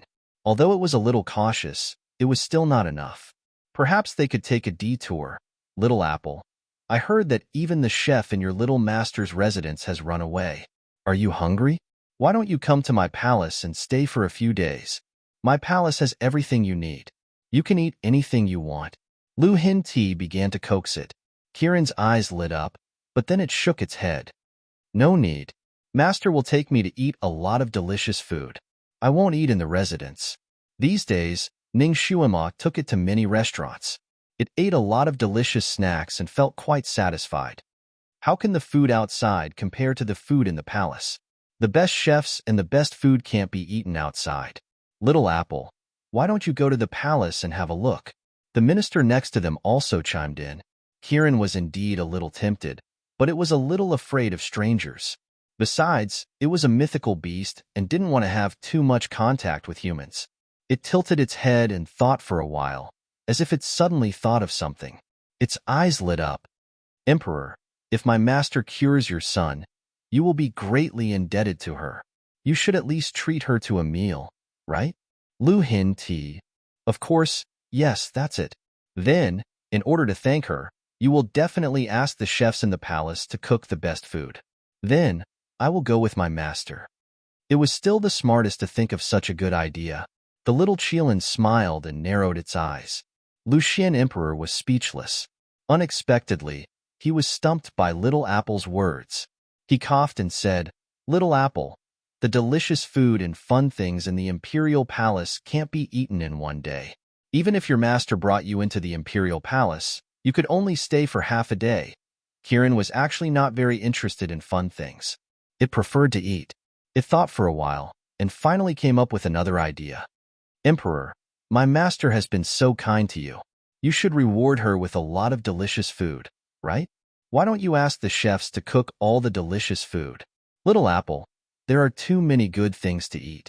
Even if the imperial chef made all of them, you wouldn't be able to finish them all. The minister at the side chimed in. If we can't finish it, we can pack it up. Kieran tilted its head. This was a new term that it had learned from Ning Shuima.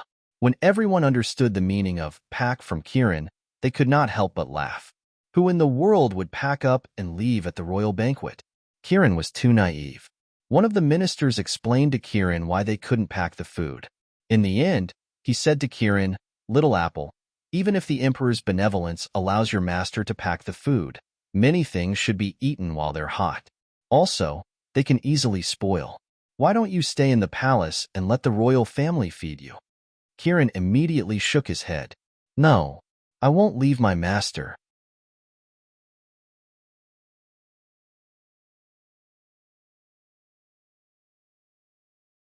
Chapter 342. Of course not. Master won't abandon me. Kieran's voice became sharp. I have a blood contract with Master. She won't abandon me. She won't give me away. Blood contract? There was no lack of knowledgeable officials who knew the conditions for establishing a blood contract. It must be presided over by someone whose psychokinesis has reached the heaven realm. In this continent, the only person whose psychokinesis has reached the heaven realm was the ancestor. Could it be the ancestor? That official asked Lu Hin Ti. Lu Hin Ti frowned and shook his head. When Ning Shuima entered the mountain, the ancestor was a guest in the palace. He didn't go out at all. It's impossible for him to come to Heavenly Book Mountain. Who else could it be? Could there be someone whose psychokinesis has reached the heaven realm in this world? Since this person was willing to establish a blood contract between Ning Shuima and Kieran, it was obvious that he saw Ning Shuima in a new light. Who could it be? Countless questions and possibilities flashed through everyone's minds. Naturally, there were also countless guesses. If such a person suddenly appeared in Heavenly Book Mountain, what kind of change would it bring to Chongkong country? They began to ask Kieran about that person's appearance and name. However, Kieran was even more confused than them. She said that she had already forgotten who that person was. She only remembered that she and her little master had established a blood contract under that person's supervision. Kieran's memories were erased. That Ning Shuima might also be the same. Obviously, that person didn't want to reveal their true identity. What was this person's goal? Everyone's mood became heavier. It was as if there was an invisible knife hanging over their heads. They couldn't help but feel apprehensive. Lu Hinti was even more apprehensive. He originally planned to wait for Ning Shuima to come out and force her to hand over Kiran. However, he didn't dare to act rashly now. Could that person be the deity who taught Ning Shuima medical skills? Lu Hinti began to think about this problem. This immortal being so fond of Ning Shuima, he didn't know if it was a good thing or a bad thing for vast sky country. Regardless of Ning Shuima's psychokinesis, her medical skills were indeed amazing. She also had the mythical beast Kiran by her side and a mysterious master. This kind of talent must be kept in vast sky country. If the monarch of vast sky empire wanted to keep a woman, there were many ways to do so. For example, making her a concubine, or bestowing a marriage to a prince or an official. But she was also a jinx. Lu Hinti did not dare to joke about his own life. He couldn't even bear to part with his own sons. His gaze fell on the ministers. Which of these ministers who had reached such a position were not shrewd? How could he not understand what Lu Hinti meant? All of them felt their hearts skip a beat.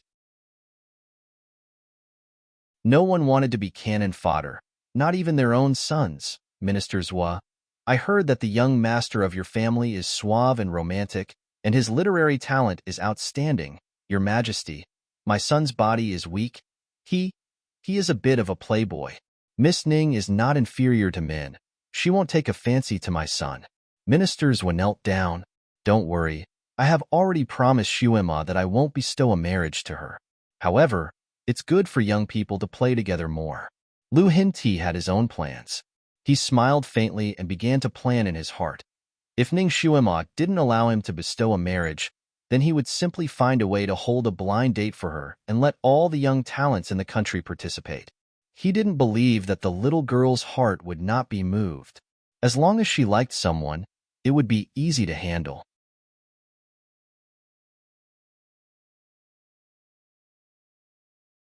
Chapter 343. He couldn't force Ning Shuima, but why couldn't he force those talented youths? For a woman, her husband's family was her final destination. As long as she married someone from Chongkong Empire, then she would be considered as truly staying. Ning Shuima didn't expect that Lu Hinti had already started to plan for her marriage. At this moment, she was busy in the clean room. This room was completely arranged according to her requirements. A narrow bed without a bed curtain was used as the operating table. A huge luminous pearl was hung above her head. Although it wasn't as bright as the magnesium light in the operating room of a modern hospital, it was still able to illuminate the fine pores on a person's body. Furthermore, Ning Shuima had cultivated her psychokinesis, so her eyesight was exceptionally good. Therefore, even without modern equipment, she was still able to see clearly. Divine Dr. Amo looked at Ning Shuima with a complicated gaze.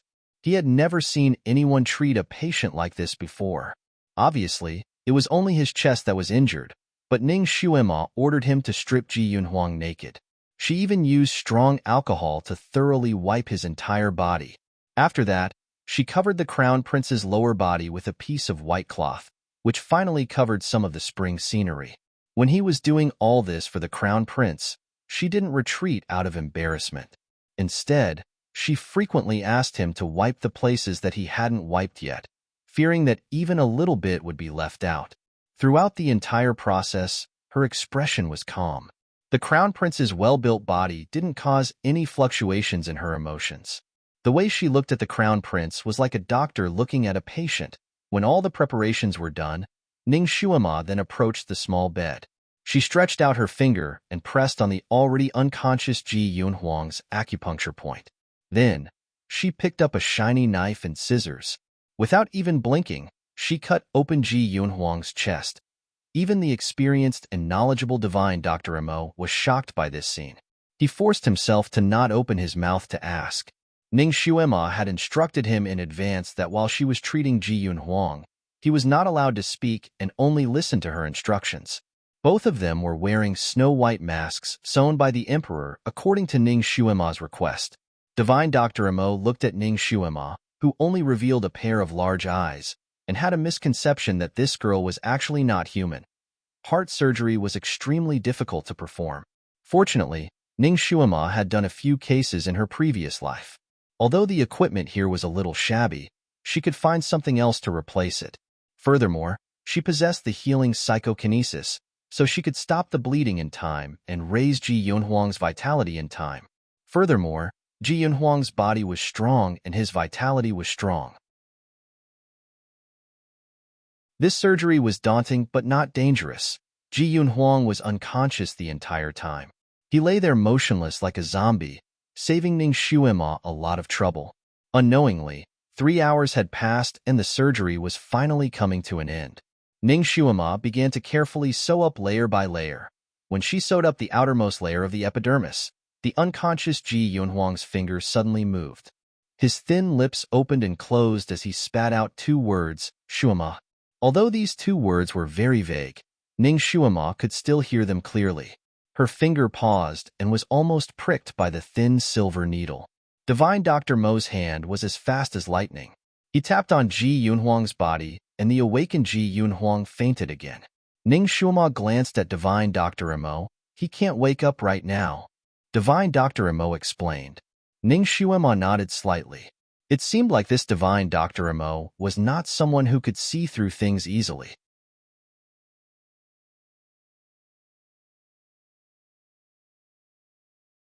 Chapter 344. Her suturing skills were very good, and it was obvious that she was a veteran. Divine Dr. Mo looked at her with a complicated gaze. This kind of medical skill was not something that could be found in this era. Moreover, her technique was very experienced, so it was obvious that this was not her first time performing this kind of surgery. Could it be that she was self-taught since she was born? When Ning Shuima fed Ji Yunhuang a piece of sparkling blue thing, the entire surgery was officially completed. After 10 hours of surgery, even though Ning Shuima's physical strength was not bad, she still felt extremely tired. She moved her hands and feet and went to the side to wash her hands. Then, she turned around to look at Ji Yunhuang. The Qilin armor was indeed a divine item. His wound was already showing signs of healing. She believed that not long after, even the scar would not be left behind. It would not destroy the beauty of the crown prince's perfect chest. Although his face was slightly pale, his breathing was much more stable than before. Divine Dr. Mo took his pulse again. After carefully looking at it, he looked at Ning Shuima with disbelief in his eyes. Ji Yunhuang's heart was actually connected perfectly. Furthermore, it was flawless. His heartbeat was strong, and it was not like before when it seemed to be breaking and stopping. Furthermore, the goo poison could no longer be detected. It was obvious that she had already removed it. Ning Shuima yawned. Damn it, she was so tired. It had been a long time since she had performed this kind of surgery. She looked out of the window and saw that it was already the morning of the second day. When Ning Shuima walked out of the door, the little eunuch who was waiting outside the door had already rushed to report to the emperor. The emperor led a group of officials and rushed over like a gust of wind. Master! Kirin ran especially fast and almost jumped into Ning Shuima's embrace. Just now, its master had ordered it not to disturb her, so it did not dare to use its telepathy to ask its master about the situation. Shuima, how is Huang? Lu Hin Ti's voice was also trembling. Fortunately, I did not disappoint you, Ning Shuima replied simply. She patted Kirin's head and said, Good girl. Turn back into your original form and carry me back. She needed a good rest. Lu Hin Ti's heart, which had been hanging in the air for a long time, finally settled down. He didn't have time to talk to Ning Shuima and wanted to go in. Your Majesty, he can't see anyone yet. If you go in, you'll bring the germs with you. I will call on him at this hour tomorrow. I've already told Divine Dr. Mo all the precautions. I'm tired, so I'll head back first. Ning Shuima had already mounted Kirin's body. Divine Dr. Mo poked half of his body out of the clean room and nodded towards Lu Hin Ti, proving that what Ning Shuima said was true. Lu Hin Ti was finally relieved and immediately ordered, Men, prepare a palanquin with 8 carriers and send Miss Ning back to the residence. I will reward you handsomely later. Ning Shuima was carried back to Marquis Jingyuan's residence in a palanquin with 8 carriers. Along the way, the sound of gongs was heard. It was early in the morning, so it attracted the attention of many commoners. Lu Hin-ti was very generous and gave her several chests as a reward, which followed behind the palanquin. Ever since Ning Xuema had transmigrated, she had been frequently unlucky. If she wasn't being chased, she was being forced to marry, and then she was being despised. Now, she could finally hold her head up high. She felt that her bad luck had finally passed, and now the good times had come. She had sharp eyes and ears now. Although the discussions outside were chaotic, they could not escape her ears. She still heard a few words. These commoners' discussions were not very creative. They were all kinds of envious, puzzled, and felt that it was inconceivable.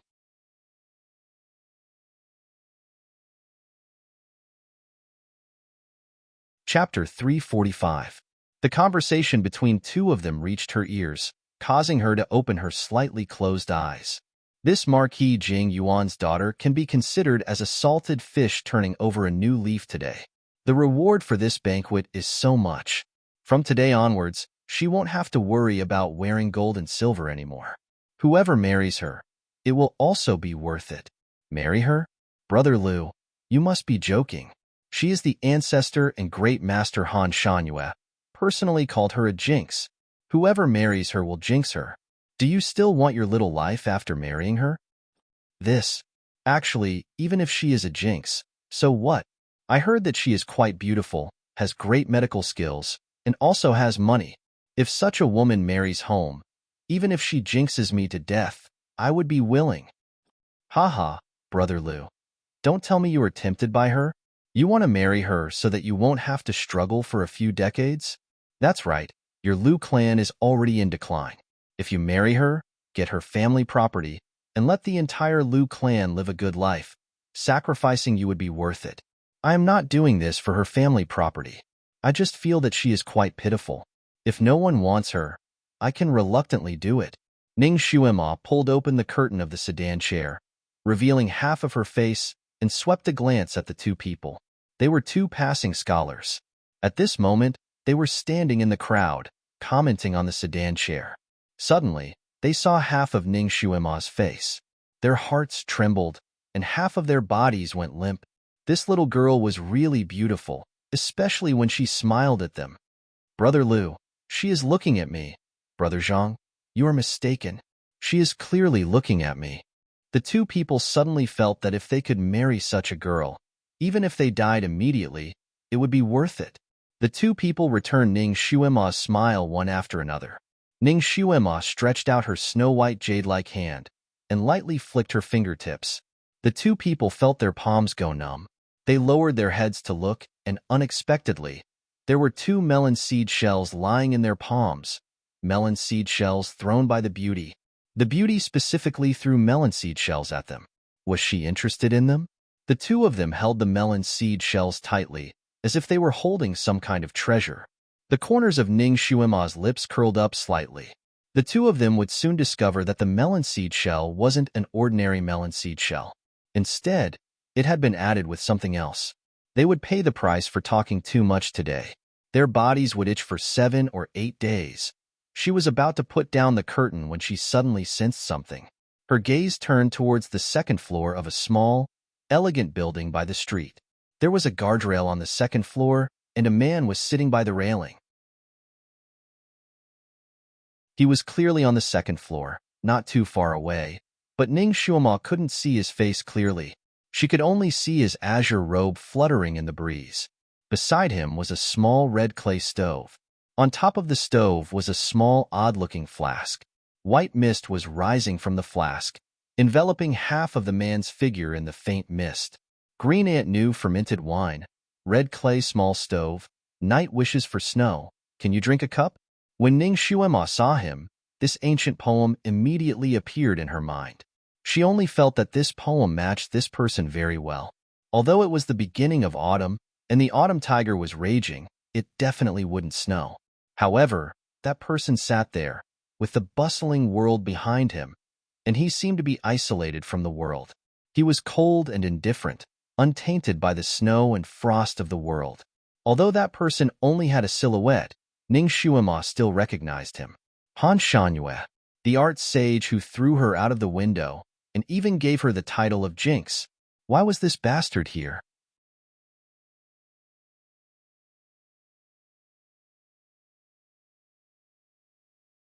Chapter 346. Strange. Wherever he appeared, there would always be a crowd. How come no one noticed him this time when he was just sitting there? Looking at his carefree appearance, it didn't seem like he was in a busy city, but more like he was in a spiritual mountain. Ning Shuima couldn't help but look at him a few more times. In her heart, she didn't have any thoughts of revenge. This person's martial arts were too unpredictable. With her current ability, provoking him would be seeking death. Han Shanyue seemed to have sensed something. He turned his head slightly and looked at her. Their gazes collided in the middle of this bustling street. Ning Shuima's hair stood on end, and a chill ran down her spine. She couldn't help but shiver. She couldn't see his eyes clearly, but strangely, she could feel his gaze on her. His invisible gaze swept over her body.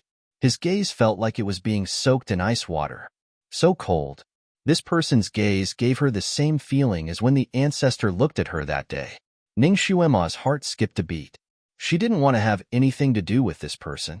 She put down the curtain and sat down to meditate. Master, I saw Han Shanyue who called you a jinx. Kirin's voice sounded in her heart. Don't pay attention to him, Ning Shuima ordered. She and Han Shanyue weren't from the same world. She wouldn't provoke him if she could. The sedan arrived at the entrance of the residence. Old Zhong was waiting at the entrance. When he saw Ning Shuima get off the sedan, he hurriedly welcomed her, Master. His little master was finally back. He had been worried for the whole day. Ning Shuima nodded. Her gaze suddenly fell on the person behind Uncle Zhong. He was 14 or 15 years old. He had a baby face. His body was tall and straight like bamboo. His temperament was cold. There was a broken sword hanging from his waist. This was the person she saved in Tianshu Mountain. He is? Ning Shuima asked. Uncle Zhong couldn't hide his joy, Master.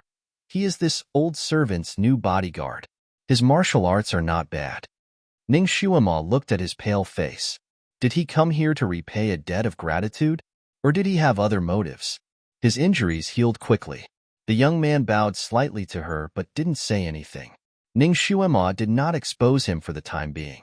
This time, Lu Hinti had not only rewarded her with some jewelry and money, he had also rewarded her with 6 imperial guards, 2 maids, 2 cooks, and even a gardener.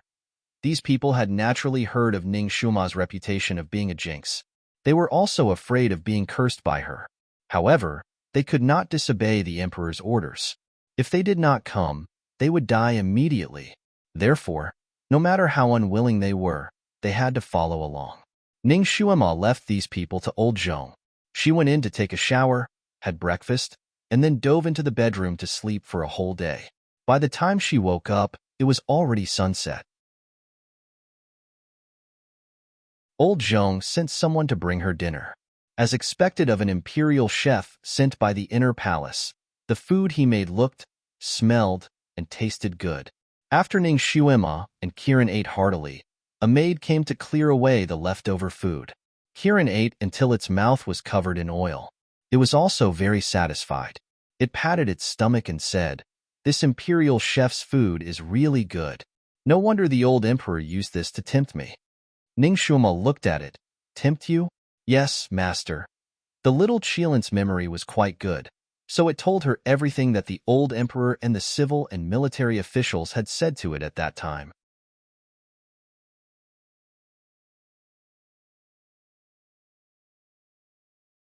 Chapter 347.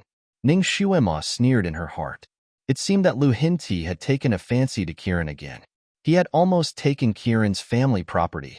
If he didn't know that she had a blood contract with Kirin, the old emperor would have shamelessly asked her for it, right? Little Apple, people's hearts are sinister. If you don't want your family to be exterminated, you must never tell anyone where your hometown is. You must never reveal even the slightest bit. Do you hear me? Once the news of Kirin's holy land was completely leaked, it would bring endless carnage to that place. Kirin nodded. I know. That year, that big brother also said the same thing. so it still had this bit of precaution. Ning Xuema let out a sigh of relief. At the same time, she recalled the prince sealed inside the stone spirit's stomach. It seemed that the prince's character wasn't bad. He was also the ancestor's disciple, but he was much stronger than that Yi Qing one. She didn't know why, but she felt that she had forgotten something. Little Apple, who helped us set our blood contract?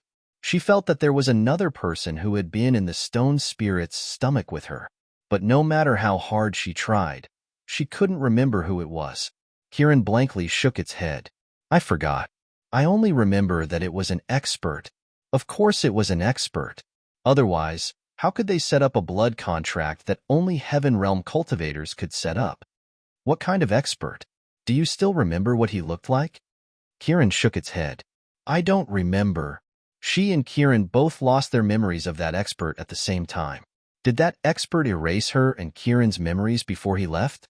Ning Xuema couldn't figure it out no matter how much she thought about it, so she simply stopped thinking about it.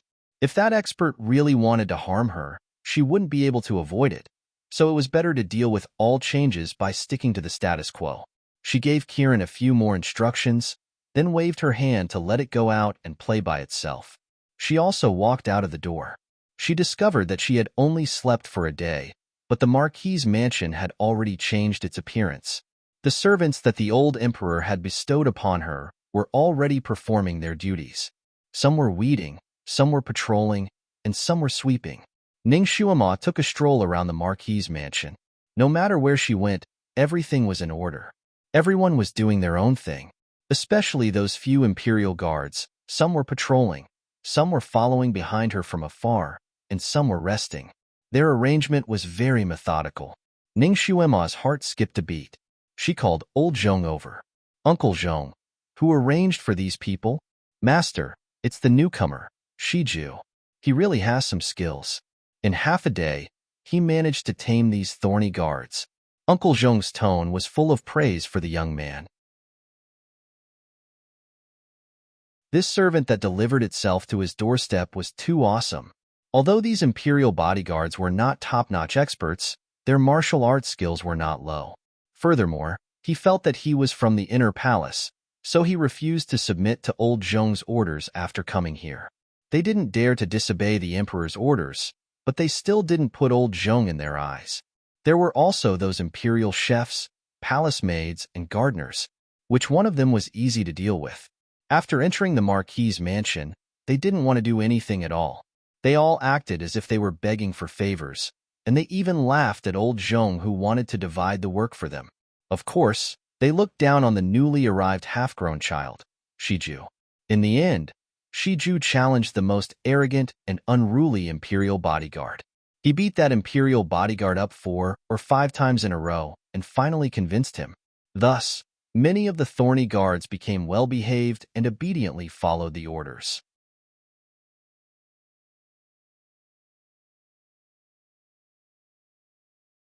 Chapter 348. It had to be said that Shiju was a very talented leader. In just one day, he was able to get Marquis Jingyuan's residence on the right track. Everyone was doing their own thing without any chaos. Talent. This child was a talent. Uncle Zhong's mouth kept praising him.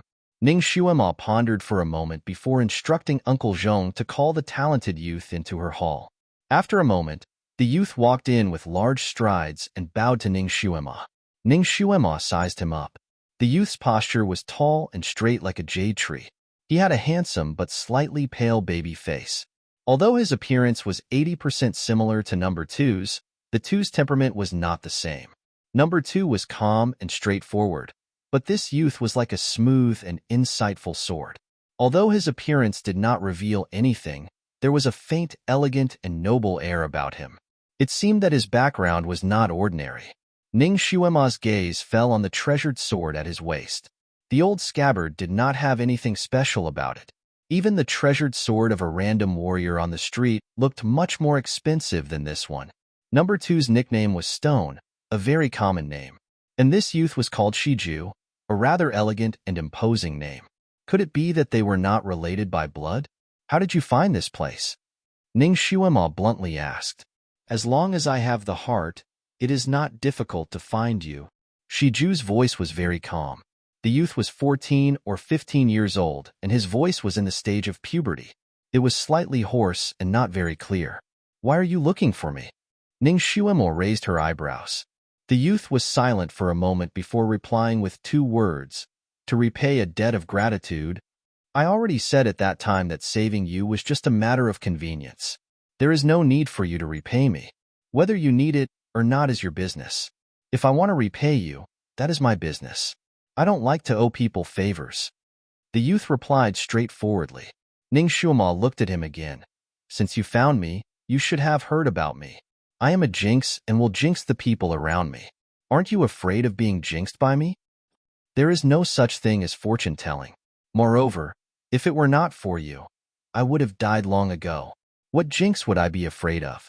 "Well, it was rare to meet someone who was not afraid of her. Can you tell me about your family background? My Marquis Jingyuan's mansion does not accept people of unknown origins." Ning Xuema was still somewhat curious about his identity. The young man was silent for a moment before he said, "Forgive me for being unable to speak of my family background. However, I can guarantee that my family background is absolutely clean and I will not harm you in any way." All right, since it was something that was hard to say, she wouldn't pursue the matter any further. She didn't really care if this young man had ulterior motives for staying by her side. After all, there were many people around her who had ulterior motives for her, so it didn't matter if he was one more.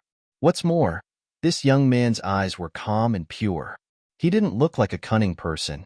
On this point, Ning Xuema believed that she had some ability to judge people. It was not easy to make a mistake. "From today onwards, you will be my personal bodyguard. You will be wherever I am." Ning Xuema decided to keep him by her side for observation. "All right," the young man responded. He didn't say anything else as he turned around and left. The corners of Ning Xuema's lips slightly rose. This young man shouldn't be a person who was under someone else. He definitely wasn't a servant.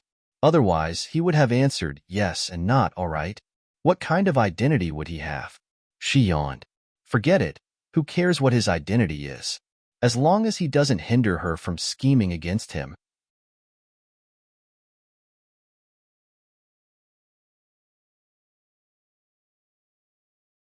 Chapter 349.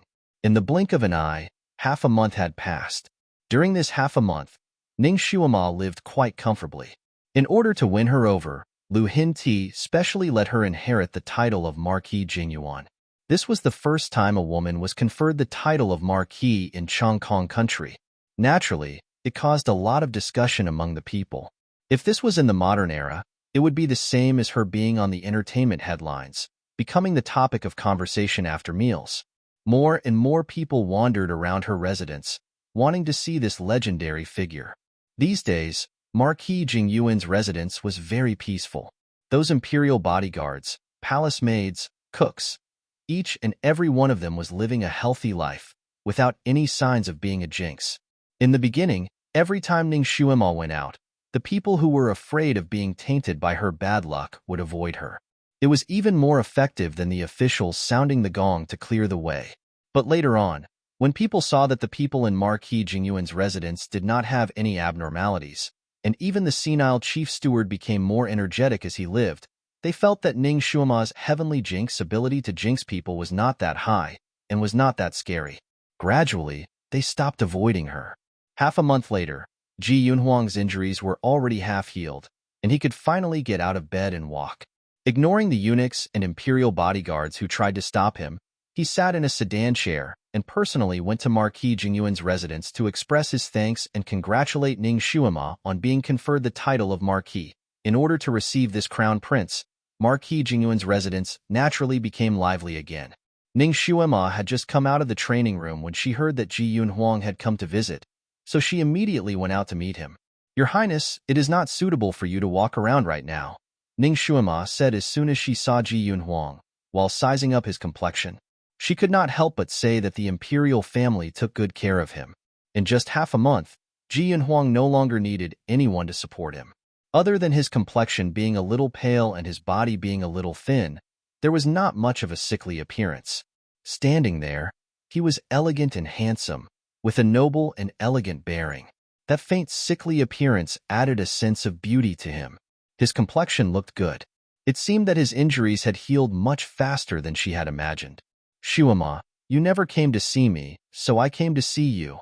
Ji Yun Huang looked at her with a smile, and there seemed to be waves of light surging in his eyes. Ning Shuema coughed. "Your Highness, you know that I'm a jinx.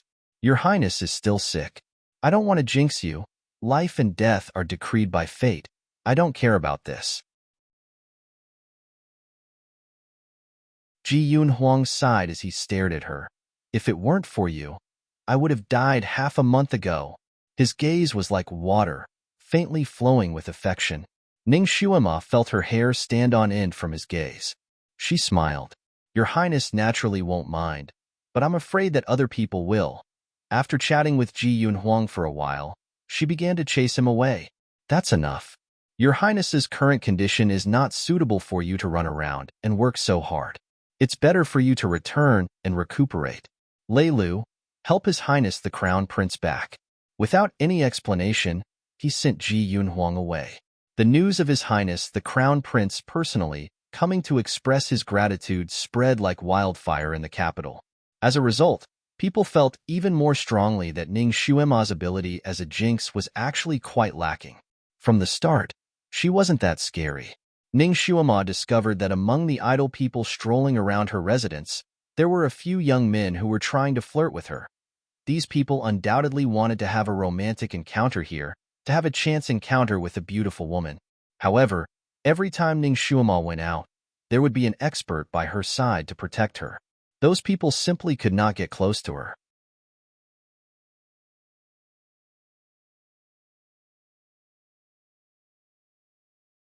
Chapter 350. For example, right now, Ning Shuema was choosing a bracelet in a jewelry store. She took a fancy to a dark green bracelet and was about to take out her silver to pay for it. A hand reached out from the side and a flirtatious voice said, "Shopkeeper, this is the banknote. I'll buy this bracelet for this lady." Ning Shuema turned her head and saw a rather sturdy young man dressed in a flirtatious manner. He was waving a fan and looking at her with a smile. Ning Shuema tilted her head and asked, "Why are you paying for me?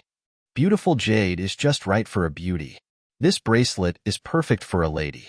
That man was dazzled by Ning Shuema's beautiful face and saw her innocent look.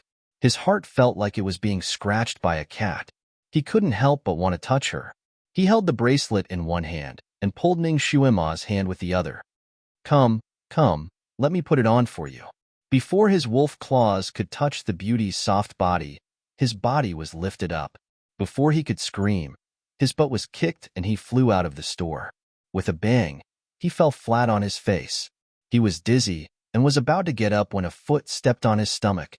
A handsome young man in green coldly looked at him and said, "She's not someone you can provoke. If you know what's good for you, get lost." That sturdy young man left dejectedly under the watchful eyes of the crowd. The other men who wanted to strike up a conversation with Ning Shuema couldn't help but shrink their necks. They retreated and didn't dare to show their faces again. Ning Shuema walked out and glanced at the crowd who didn't dare to come closer. She shook her head lightly and said half-jokingly, "Shijue, you've chased away all my suitors. You know, it's not easy for a lone star to meet a suitor."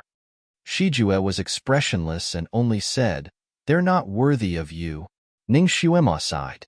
"I'm afraid I won't be able to get married if I have such a fierce man by my side." She was just casually saying it. After she finished speaking, she took 2 steps forward but did not see Shiju following her. She curiously turned her head and saw him standing there, looking at her with his lips slightly pursed. "What happened? You won't be unable to get married." Shijue's voice was light but powerful. He added, "I can marry you." Ning Shuema staggered and laughed. "That's good. If I can't get married in the future, I'll marry you." He casually made a joke and turned around to walk forward. Shijue stood on the long street and looked at her back with a complicated gaze. He actually blurted out those words, but a strange feeling rose in his heart after he said it. While he was distracted, Ning Shuema had already walked far away. He was about to rush over when he suddenly sensed something and turned his head to look at a pavilion on the side of the street. A young man stood in the pavilion. His hair was as black as ink, and he was wearing a wide robe with large sleeves. There was a painting of mountains and rivers on his sky-blue robe. As the breeze blew, there seemed to be clouds and mist flowing between the mountains and rivers. The strange thing was that the other party didn't wear a mask, but he couldn't see his face clearly. He only felt that the person was very handsome and his body seemed to be shrouded in clouds and mist. He didn't seem like a person of this world. In front of that person was a chessboard with chess pieces scattered all over it. It seemed like he was playing chess with someone. However, he couldn't see who was opposite him. It seemed like he was playing chess with himself. That person lightly glanced at him. Shiju suddenly quivered and shivered. This person's gaze was so cold. It wasn't an exaggeration to say that it was like 1,000 years of ice and snow. He was almost frozen on the spot.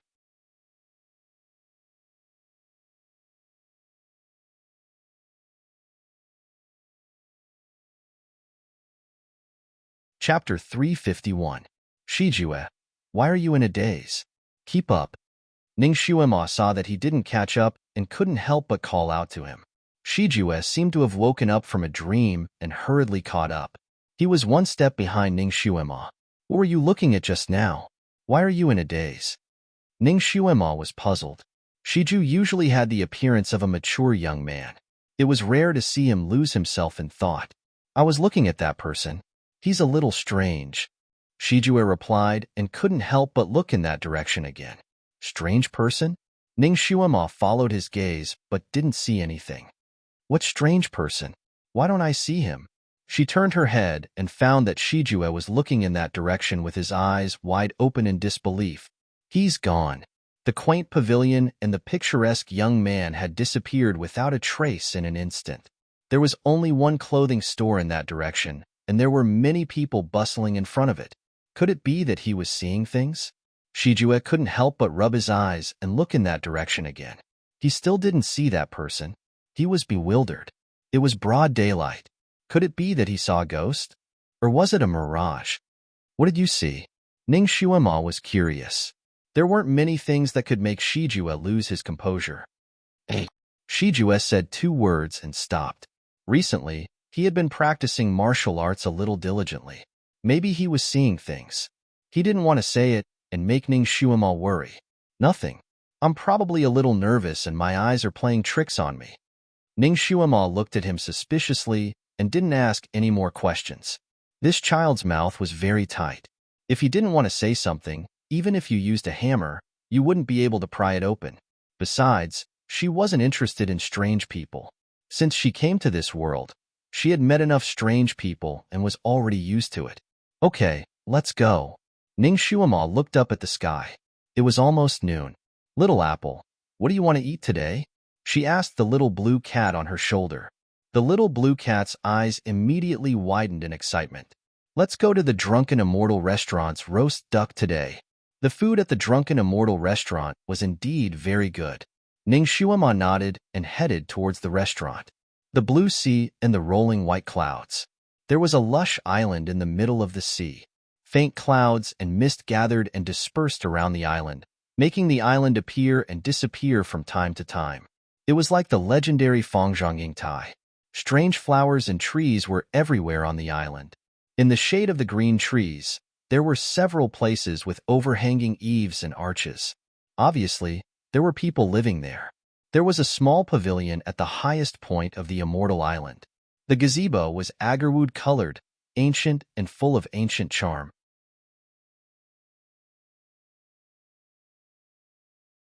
There were 3 people sitting in the pagoda. 2 people played Go while the other watched from the side. Of the 2 people playing Go, the person on the left had black hair that was like satin. It was scattered behind him, almost reaching the ground. He was wearing a sky-blue robe with a faint painting of mountains and rivers on it. His appearance was very clear, and he was holding a white Go piece in his right hand. There was also a man sitting opposite him. He was dressed in a wide moon-colored robe. His eyes were charming and his appearance was stunning. His right hand was lazily waving a fan with a beautiful woman drawn on it. He looked very charming and unrestrained. The person watching from the side was a beautiful woman. She was dressed in a snow-white veil and had long hair like seaweed. There was a soft flower branch casually tied up on her head. There were little yellow flowers on the flower branch that were about to bloom. Her pair of watery eyes seemed to ripple like a lake when they turned. She was also holding a round fan in her hand. She was sitting on the side and watching the game with a smile on her face.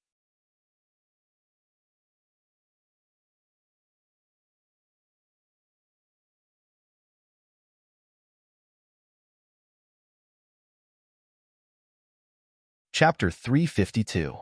Clouds swirled around their feet, making the three of them look like they were in a painting. Bang! A black piece fell and blocked a large number of white pieces. The man with the fan smiled proudly and said, "Dizwa, thank you for letting me win. I'm going to win this round." The man opposite him seemed to have been distracted, but this voice pulled him back to reality. He glanced at the chessboard and saw that the black pieces were strong while the white pieces were weak. The situation was indeed unfavorable for him. "Dizwa, you seem to be absent-minded just now. What were you thinking about?" The fan brother knocked on the chessboard with his fan with a gossipy expression. "What do you think?" The man called Dizwa calmly continued to think about his next move and casually placed another piece. "I saw that you used a microscopic technique to look at a place of mortals. What did you see?" The fan brother was clearly very observant. He also placed a piece. Since victory was already in his hands, he played more casually. The woman watching from the side also looked at Dizwa with a hint of curiosity in her eyes. "Yes, Dizwa. The place you opened looked like the capital of the vast Sky Empire. Didn't you just come back from there? Could it be that there is something strange in that empire?" She also took a look. Aside from the buildings, she only saw a young man in green. "Take a guess." Dizwa clearly didn't want to say more. "You weren't looking at a little girl, right? Did D's was Peach Blossom Blossom?" The fan brother closed his fan. "Brother Rongyu, don't make wild guesses. There was no woman in that place of mortals, but there was a young man." The woman retorted. The man called Brother Rongyu sized up the calm Dizwa and revealed a surprised expression. "Are you kidding me? Dizwa actually took a fancy to a young man? Cut sleeve?" Bang! The white piece fell, and Dee's was indifferent voice rang out. "Even if you were cut sleeve, I am not cut sleeve. You lose." Brother Rongyu lowered his head and saw that the situation on the chessboard had taken a sharp turn. He had lost his territory and was unable to reverse the situation. Brother Rongyu was speechless. His heart ached as he watched the Emperor's throne leisurely pick up the jasper gourd and take away another one of his treasured immortal pills. "Hey, this round doesn't count. You cheated and deliberately kept me in suspense to attract my attention. It doesn't count. It doesn't count. Return the immortal pill to me first." Brother Rongyu extended his hand towards Dizwa. Dizwa simply ignored him and tapped the chessboard with his finger. "Still want to play?" "Your Majesty." "Of course," Brother Rongyu said. "I have to win the elixir back." The corner of Dizwa's mouth twitched, but he didn't comment. The two continued to play chess. Halfway down, Dizwa absent-mindedly asked, "Tianlan, how many wind fruits do you have left?"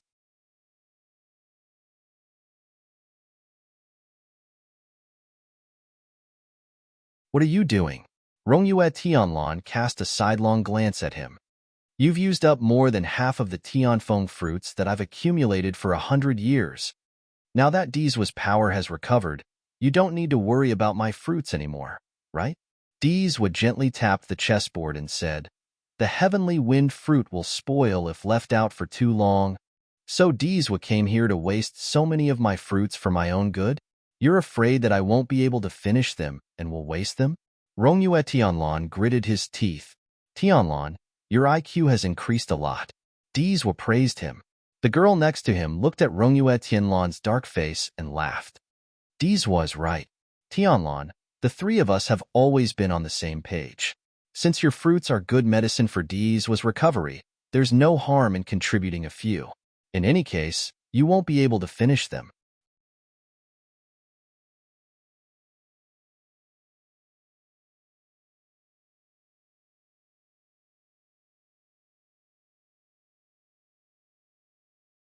Chapter 353. Rongyu Tianlan glanced at the girl and said, I knew you were biased toward him. Actually, a few fruits are nothing. I am just curious as to why Dees was suddenly became so weak. What happened to you in Vast Sky Nation?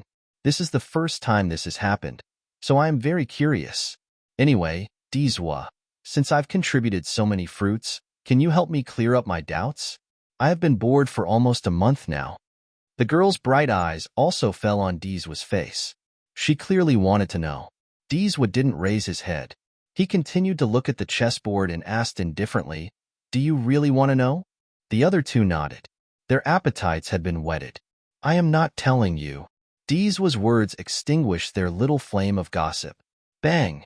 Deeswa placed a white chess piece and decided the game. Rongyue Tianlan, you have lost again. Rongyue Tianlan was speechless. His attention was diverted again. This two-faced Deeswa took advantage of his weakness again. He had been tricked. Therefore, he could only watch as the last spirit pill in his jade gourd was taken away by Deeswa. Rongyue Tianlan closed his fan and said, "Come, let's play another game." This time, no matter what Deeswa said, he wouldn't be distracted. Deeswa waved his sleeve, and the chessboard disappeared. He lazily stood up and said, "You lose 9 out of 10 games. You should practice your chess skills again." Rongyue Tianlan was speechless. "Deeswa, can you be more two-faced? Aren't the children's chess skills pretty good? It's just that you are frequently cheating today. I have stayed here for so long. It is time for me to leave." Deeswa slowly walked down from the pavilion, winning all his treasures and then leaving just like that. This really made him feel uncomfortable. "Deeswa, out of consideration for the loss of so many spirit pills, can you tell me what you were looking at earlier?" Rongyue Tianlan's gossipy cells hadn't been extinguished. Deeswa turned around and glanced at him. For the first time, he explained, "I found a talent." Wow, there was almost no one who could be called a talent by this arrogant Deeswa. It could be said to be a miracle. Rongyue Tianlan's eyes lit up. "Talent? What kind of talent?" "Deeswa, is that the green-clothed youth from before?" the young girl also asked. Deeswa didn't answer and only said, "He can be considered an all-rounder." What a pity. He seemed to have thought of something, and a faint light flickered in his eyes. To be called an all-rounder by Deeswa, how shocking was he? Rongyue Shenlin couldn't help but ask, "What's a pity?" Deeswa didn't say anything else and only said, "You can guess for yourself?" "Deeswa, can you be any more shameless?" Rongyue Shenlin was defeated by Deeswa. How could she leave him hanging like this? "You just found out?" Deeswa leisurely replied. He walked under a fruit tree and waved his sleeve, causing the last fruit on the tree to fall into his sleeve.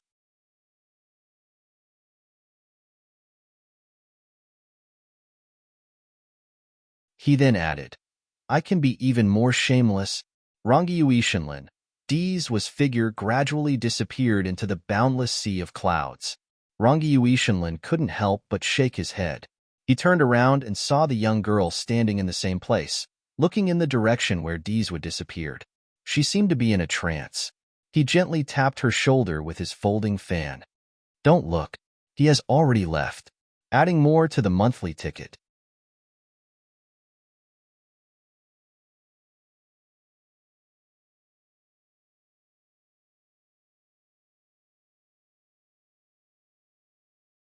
Chapter 354. A hint of sadness flashed across the girl's pretty face. She finally retracted her gaze and sighed softly. Rongyue Shenlin glanced at her and couldn't help but shake her head. "Yunshi, since you like him, why don't you pursue him?" The girl's pretty face turned red. "I'm not. Don't talk nonsense." Rongyue Shenlin waved her fan and chuckled. "You're not? Yunshi, you can't hide your thoughts from me. Every time he comes, you'll come. When he leaves, you'll leave soon, right?" The blush on Yunshi's face deepened. She bit her cherry lips and glared at Rongyue Tianlan. "It seems that you have misunderstood. Didn't I come here once when he didn't come?" "Yes." Rongyue Shenlin's voice dragged out with a hint of teasing. "You did come once. We've known each other for 1,000 years and met up hundreds of times. You came to me alone once." Yunshi was speechless. Rongyue Shenlin waved her fan in front of her. "Yunshi, although the three of us have different statuses, we've always been friends. Since we're friends, You don't have to hide it from me. Yunqi lowered her head slightly and sighed softly. All right, you're right. It's really difficult to hide from the eyes of a 1,000-year-old love saint like you. Tell me, what should I do? If you can see my thoughts, he should know better, right? However, he hasn't reacted at all. There was finally a hint of bitterness in her voice. Rangi Yuishinlin gently stroked her fan with her fingers. Dizwa has no feelings for women. It's hard to imagine what it's like for him to truly like a woman. Yes, he's like an iceberg, the uncivilized kind. Yunqi pursed her lips. Actually, I really want to see what it's like for him to fall in love. Rangi Yuishinlin laughed. She then patted Yunqi's shoulder. You can do it. You're the only woman close to him now. The pavilion closest to the water enjoys the moonlight first. Do you understand? After all, there's no one else in his heart now. He seemed to have suddenly thought of something and tapped his fan against his palm. Speaking of which, there aren't many people who can be praised as talents by him. He seems to be absent-minded these 2 days. Could it be that he's really moved by someone? Yunqi's expression changed. No, just now. I saw that the Buddha mirror that he opened was mainly a young man. Are you sure it's a young man and not a woman dressed as a man? No. Although that young man is handsome, he is obviously a boy. Oh. Rong Yu gently fanned himself. That's good. Hopefully. Dizwa isn't a homosexual. Yunqi, a quiet room Ning Shuema was meditating and cultivating. After nearly a month of cultivation, the psychokinesis in her body had reached a higher level. Once her psychokinesis reached a certain level, she would be able to look inside her body while cultivating.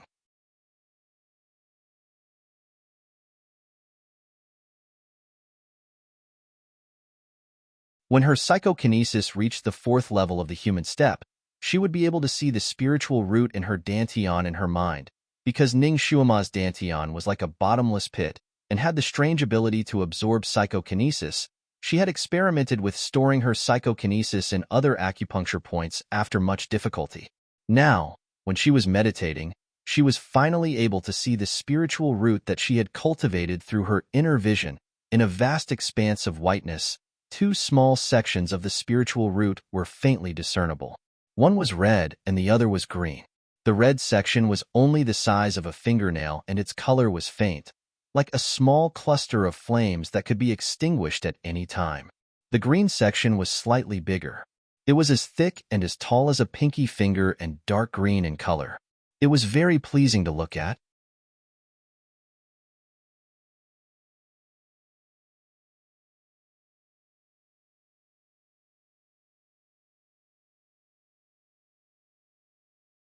Chapter 355. She actually had wood and fire dual spiritual roots. Ning Shuema was overjoyed. She already knew a lot about psychokinesis in this world and knew that there were very few people who had wood and fire dual spiritual roots at the same time. When this kind of person cultivated their psychokinesis to a certain level, they wouldn't even need a pill furnace to refine medicine. They could just use their hands. There were very few doctors in this continent, and those who had wood and fire dual spiritual roots were even rarer. They were the targets of all the sects, powers, and countries. Haha, she really wasn't a waste. It was just that her dantian was a little strange. Speaking of which, what was in her dantian?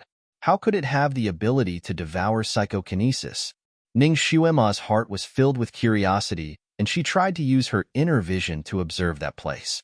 As expected, she saw a patch of darkness. That place was like a huge black hole, and she couldn't see clearly.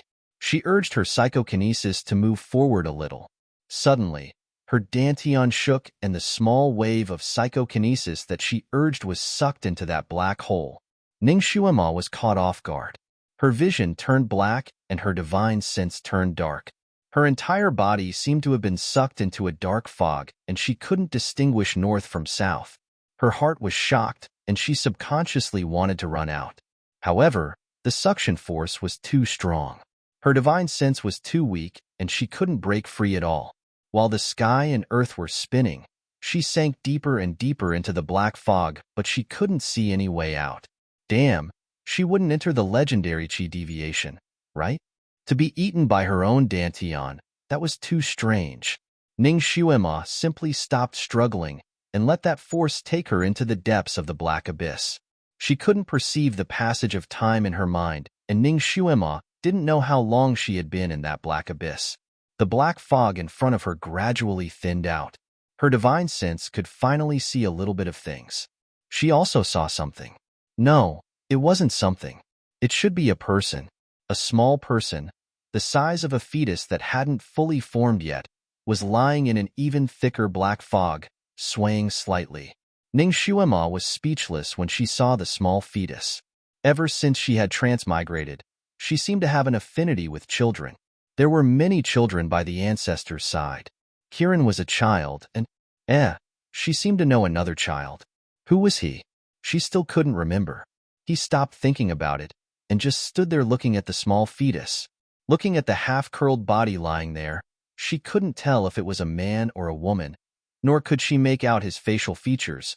Was there anything more frightening than finding a small fetus in his dantian? Fuck. She couldn't have gotten pregnant before marriage, right? Ning Xuema shuddered silently.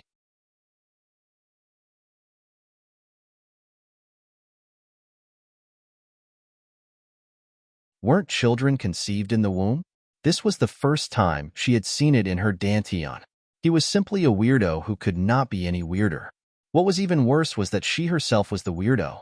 Since she had seen it, she might as well take a good look and see what was going on with the fetus. Spiritual consciousness could do whatever it wanted. Just as she thought of it, she felt that she had already walked in front of the fetus. This fetus looked like a 3-month-old human fetus and was much smaller than a suckling mouse.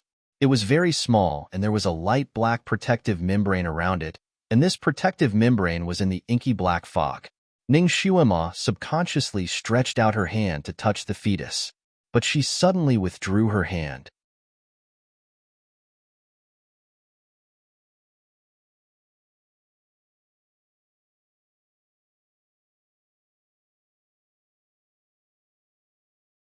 Chapter 356. So hot. The temperature was at least 60 to 70 degrees Celsius. How could a fetus be so hot in its mother's body? While she was still in a daze, she suddenly saw a small opening on the fetus's face that looked like a mouth. It seemed to be smiling. Ning Xuema shivered. Just as she was about to retreat, she suddenly felt her body go numb. She staggered and her body fell towards the fetus. She felt that her palm had touched the fetus's body and was pressing on the fetus's open mouth. Then, she could only watch as her hand was completely sucked into the little mouth, followed by her forearm. The small mouth was burning hot, as if it was going to melt her consciousness. Ning Xuema was shocked. She tried to struggle free with all her might, but she couldn't. In a moment of desperation, her body suddenly lit up. That little mouth that could swallow people suddenly trembled, and it hurriedly spat out her arm. Ning Xuema took the opportunity to step back. She felt that her heart was about to jump out of her chest. What the fuck is this monster? 2 slits slowly appeared on the small monster's face where its eyes should be. Ning Xuema clenched her fists tightly.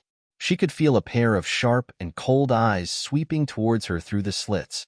It seemed to be sizing her up. You are. A cold voice suddenly sounded in Ning Xuema's consciousness. She could not tell the gender of the voice, but she could feel that the owner of the voice was powerful and ruthless. Who are you? Ning Xuema blurted out. Me? Haha, you'll know sooner or later. The voice laughed with a touch of eeriness.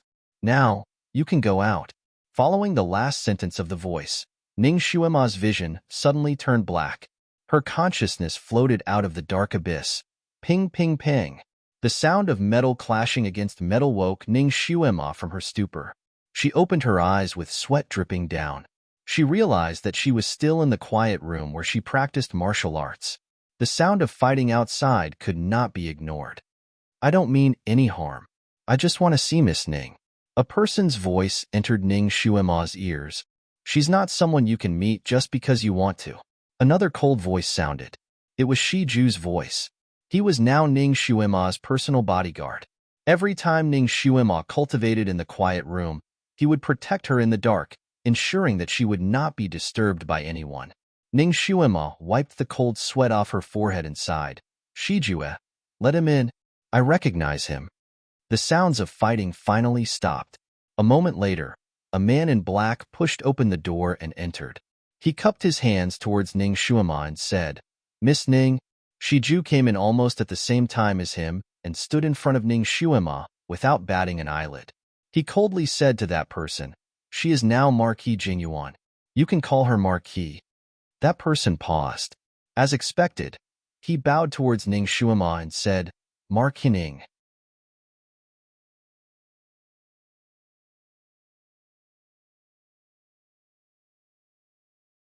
Ning Shuima said, "Number one, there's no need to be so courteous. What business do you have with me?" That man in black was the sixth Prince Ji Yunhao's bodyguard number one. He was also very straightforward. This one took the liberty of coming here to inquire about a person from Marquis Ning. Ning Shuima did not bat an eyelid. Who? Marquis Ning has seen that person before. Number two.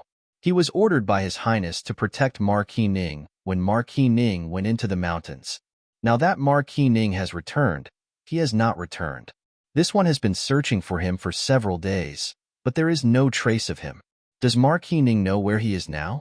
Ning Shuima lowered her eyes. She did not want to hide it from him. He's dead. He was captured by the golden-eyed eagle and brought to the ninth peak.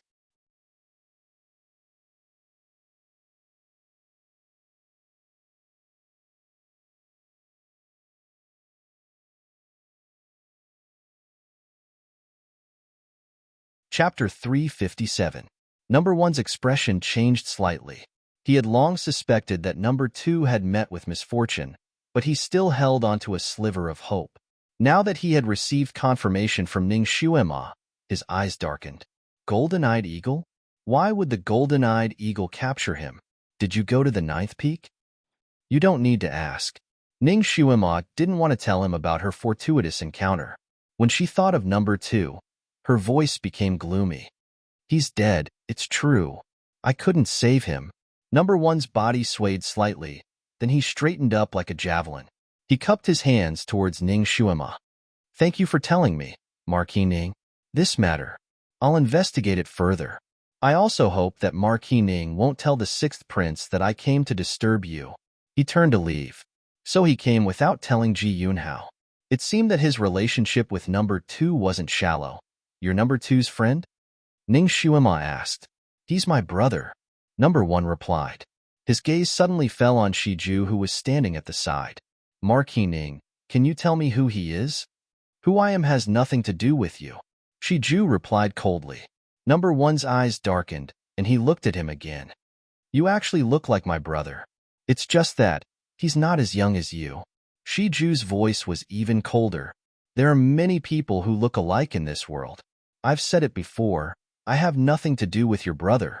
Whether or not you have anything to do with him, I'll investigate it myself. Number one threw down this sentence, then turned and flew away. It turned out that even though number two didn't have any family, he had brothers who had been through life and death, just like her and her brothers back then. Ning Shuima felt somewhat gratified. Every time she cultivated, she would sweat profusely, so she had to take a bath after she finished cultivating. Shiju, you can go and rest. Ning Shuima got up and walked out. You saved me back then because I look like number two? Shiju's voice sounded behind her, slightly cold.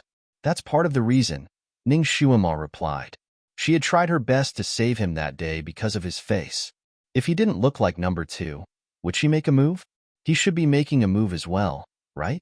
It was just that she wouldn't put in so much effort to gather the heavenly ice grass for him. I'm not him. Shiju paused for a moment, his voice even colder. I know, that's why I'm using your face.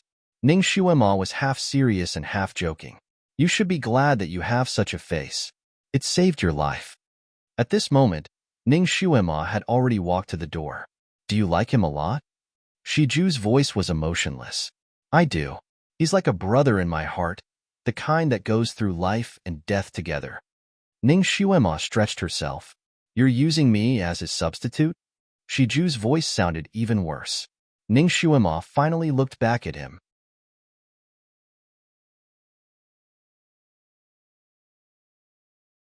You think too much. It didn't matter if he was a substitute or not. You are you, and he is he. You can't replace him. In this world, no one could replace anyone. However, in Shiju's ears, Ning Shuima's words seemed to have another layer of meaning. His fingers slowly clenched by his side. You're saying that I'm not as good as him? What kind of blind spot was this awkward child thinking today? Ning Shuima was too lazy to argue with him, so she waved her hand. Shiju, you're probably too tired and thinking too much. All right, you can go down. I still have to take a bath, and I still have to go to that damned garden party tomorrow. You still have to stay by my side. You have to be more energetic to give me face.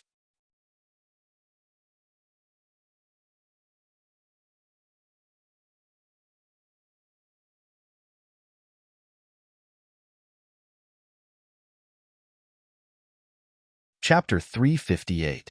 Get someone else to accompany you. It's best if it's that number two, Shiju said before he turned around and disappeared in the blink of an eye. Ning Shuima was speechless. Did he take the wrong medicine? Or was it because he was still in the rebellious phase of his youth? He was indeed a child with an unbalanced temper. Ning Shuima felt that Lu Hinti must be crazy. He finally kept his promise not to give her any random marriage, but he started to frequently matchmake for her. After he conferred her the title of Marquis, although he did not let her attend court meetings, he often ordered her to participate in some activities of the children of officials. For example, Kuju competitions, horse racing competitions, martial arts competitions. Ning Shuima was, after all, a transmigrator, so she was quite curious about some of the ancient activities, so she also participated in a few of them with great interest. Thus, she got to know many children of officials. These children of officials were handsome, cultured, valiant, and strong. There were all kinds of styles, and they were like male peacocks spreading their feathers in front of her. However, every time these people saw her, their expressions were a little strange, as if they had seen a scourge, and they all avoided her. During Kuju and horse racing, they were all timid and did not have the hot-blooded vigor of young people. It was as if they did not want to win and only wanted to be inconspicuous, as if they wanted to be invisible. If Ning Shuima took a few more glances at someone, that person's face would turn pale, as if he was about to die. They were afraid that Ning Shuima, the jinx, would take a fancy to them. Ning Shuima participated once and understood what the old emperor wanted to do. He could not bear to part with his son, but he did not want to let go of a talent like her, so he forced these children of officials to hang around her. Whoever she liked would be forced to marry by the old emperor. After understanding Lu Hinti's thoughts, Ning Shuima only felt that it was funny. Her mischievous nature came up, so when she participated in such activities, she would look at whoever was the most afraid of her until they trembled like a weak chicken. She then retracted her gaze reluctantly. Life was boring, and it wasn't bad to find such fun. Every time after attending an event, Lu Hinti would always call her to his side and lovingly ask her which young master she had a good impression of. On the other hand, Ning Shuima always had an enigmatic smile on her face. She didn't show her emotions, nor did she say who was good. Whenever Lu Hinti questioned her closely, she would sigh softly. These children are not bad, but they are not as good as the crown prince. Her words made Lu Hinti completely speechless. He didn't dare to answer her, and could only smile kindly and let her return to the fu.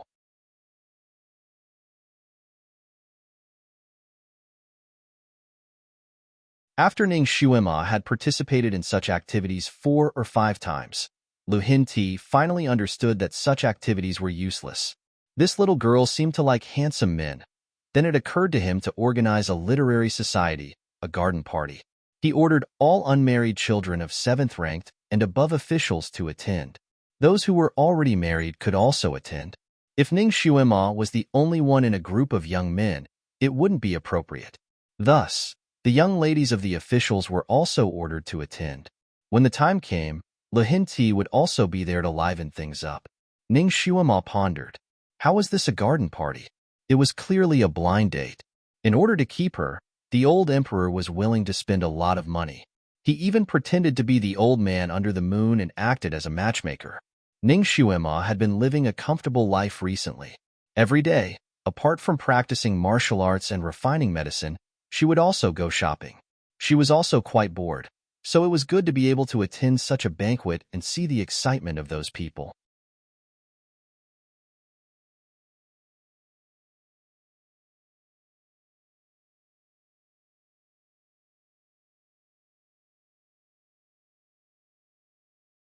Chapter 359. Therefore, she didn't refuse and always gladly went when she received the old emperor's imperial edict. When the sun set, Ning Shuima dressed herself up beautifully and sat in the sedan chair that was specially prepared for Marquis Jingyuan. Before she left, she glanced into the residence. Shijue, who had always been by her side, didn't appear until now. Did she drive him away in anger? Because she hadn't seen him for a day, she had asked Old Zhong. Old Zhong told her that Shijue had left the residence since last night and hadn't returned. Shijue's whereabouts had always been mysterious. Even if he stayed in the residence, he often disappeared without a trace. However, whenever Ning Shuima went out or met with any danger, he would definitely appear like a door god. Today was the first time this had happened. Did he really leave? Ning Shuima shook her head and got into the sedan chair. She had indeed told Shijue that he could leave at any time and that she wouldn't restrict his freedom. However, wasn't it too disloyal to leave without even saying goodbye? He was still a child. Kirin, on the other hand, was not separated from her at all times and was lying beside her at this moment. Its heart had long been hooked by the delicious food that might appear at the banquet. At this moment, it was chattering nonstop with Ning Shuima about what it wanted to eat. The sedan chair quickly arrived at Qinfeng Garden, which was the place where the emperor held the garden party. Qinfeng Garden was also a royal garden, and its nature was similar to the summer palace of the Qing dynasty. It was independent of the palace and was the place where the royal family held elegant literature and poetry gatherings. When Ning Shuima arrived, there was already a row of carriages and sedan chairs parked at the entrance of the garden. Ning Shuima got down from the sedan chair, and the head eunuch at the entrance welcomed her in. It was indeed a royal garden. Every plant, tree, pavilion, and pavilion inside was ingenious and imposing. Ning Shuima arrived relatively late. Along the way, she met many young masters and young ladies from noble families. She knew some of them, and some of them she didn't. The gatherings she had attended this month weren't in vain. She met some familiar faces. Whenever she met someone she knew, she would nod with a smile. Her etiquette was rather thorough. However, the other party was rather cautious when he saw her. He stood about 10 steps away from her and greeted her with an apologetic smile, looking like he would run away at any moment. Ning Shuima was already used to seeing them like this, so she didn't care. Leisurely and carefree, he strolled inside. Since she had already been conferred the title of Marquis, the emperor naturally assigned her 8 palace maids to be her maids. This time, she only brought 2 of them with her so that she could at least keep up appearances.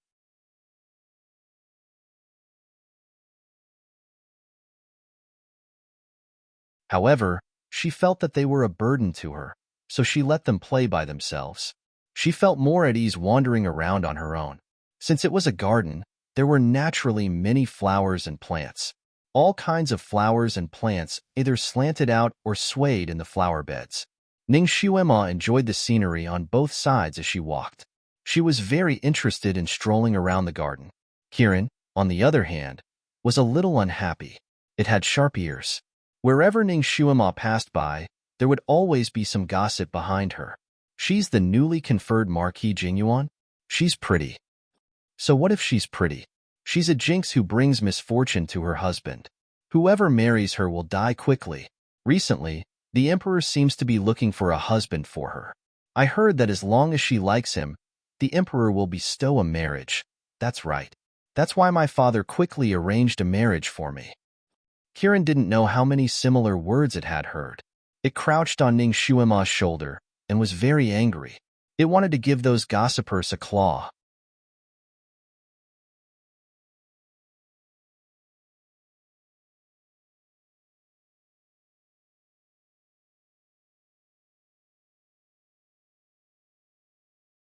Chapter 360. They didn't know what was good for them and avoided its master like the plague. Its little master looked down on them.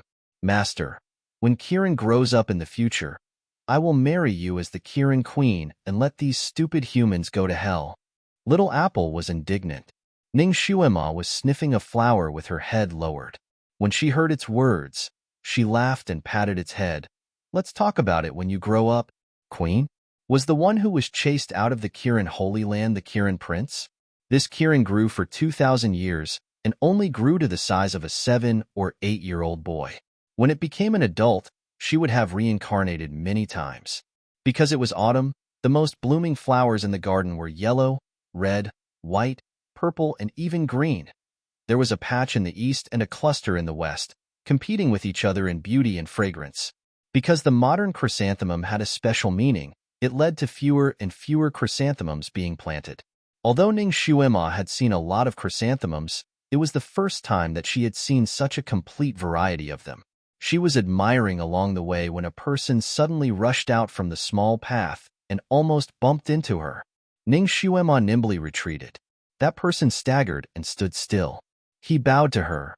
I'm sorry, I was reckless." It was a young man, about 16 or 17 years old. He looked refined and handsome, elegant and graceful. He was wearing a good quality sky blue scholar's robe.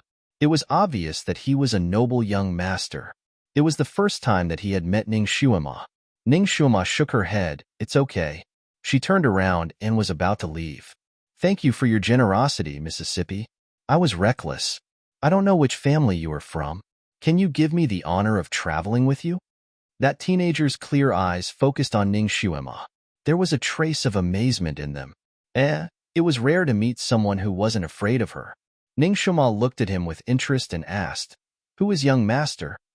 "My father is Imperial Tutor Lan. I haven't become an official yet." That teenager smiled. "How is the Supreme Court official Lan Yufeng related to you?" "He is my elder brother." It turned out that the young miss had also heard of his brother's name. "My name is Lan Luxiao, and my courtesy name is Yayan." "Miss, you can call me by my courtesy name." Ning Shuima nodded. "Good name." She walked forward. Lan Luxiao was stunned for a moment before he steeled his heart and followed her. "May I know your name, miss?" Lan Yufeng, such a strict official, actually had such a romantic and young younger brother. Just as Ning Shuima was about to say her name to scare him, a voice suddenly sounded not far away. "Yayan, this young lady is now a popular figure. She is the newly conferred Marquis Jing Yuan, Miss Ning Shuima."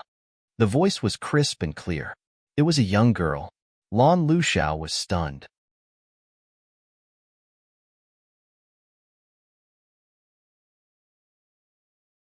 He couldn't help but take a step back. Ning Shuima turned around and looked in the direction of the sound. There was a pavilion there, and there were 3 men and 4 women standing in the pavilion. They were all dressed rather extravagantly. It was a combination of a handsome man and a beautiful woman.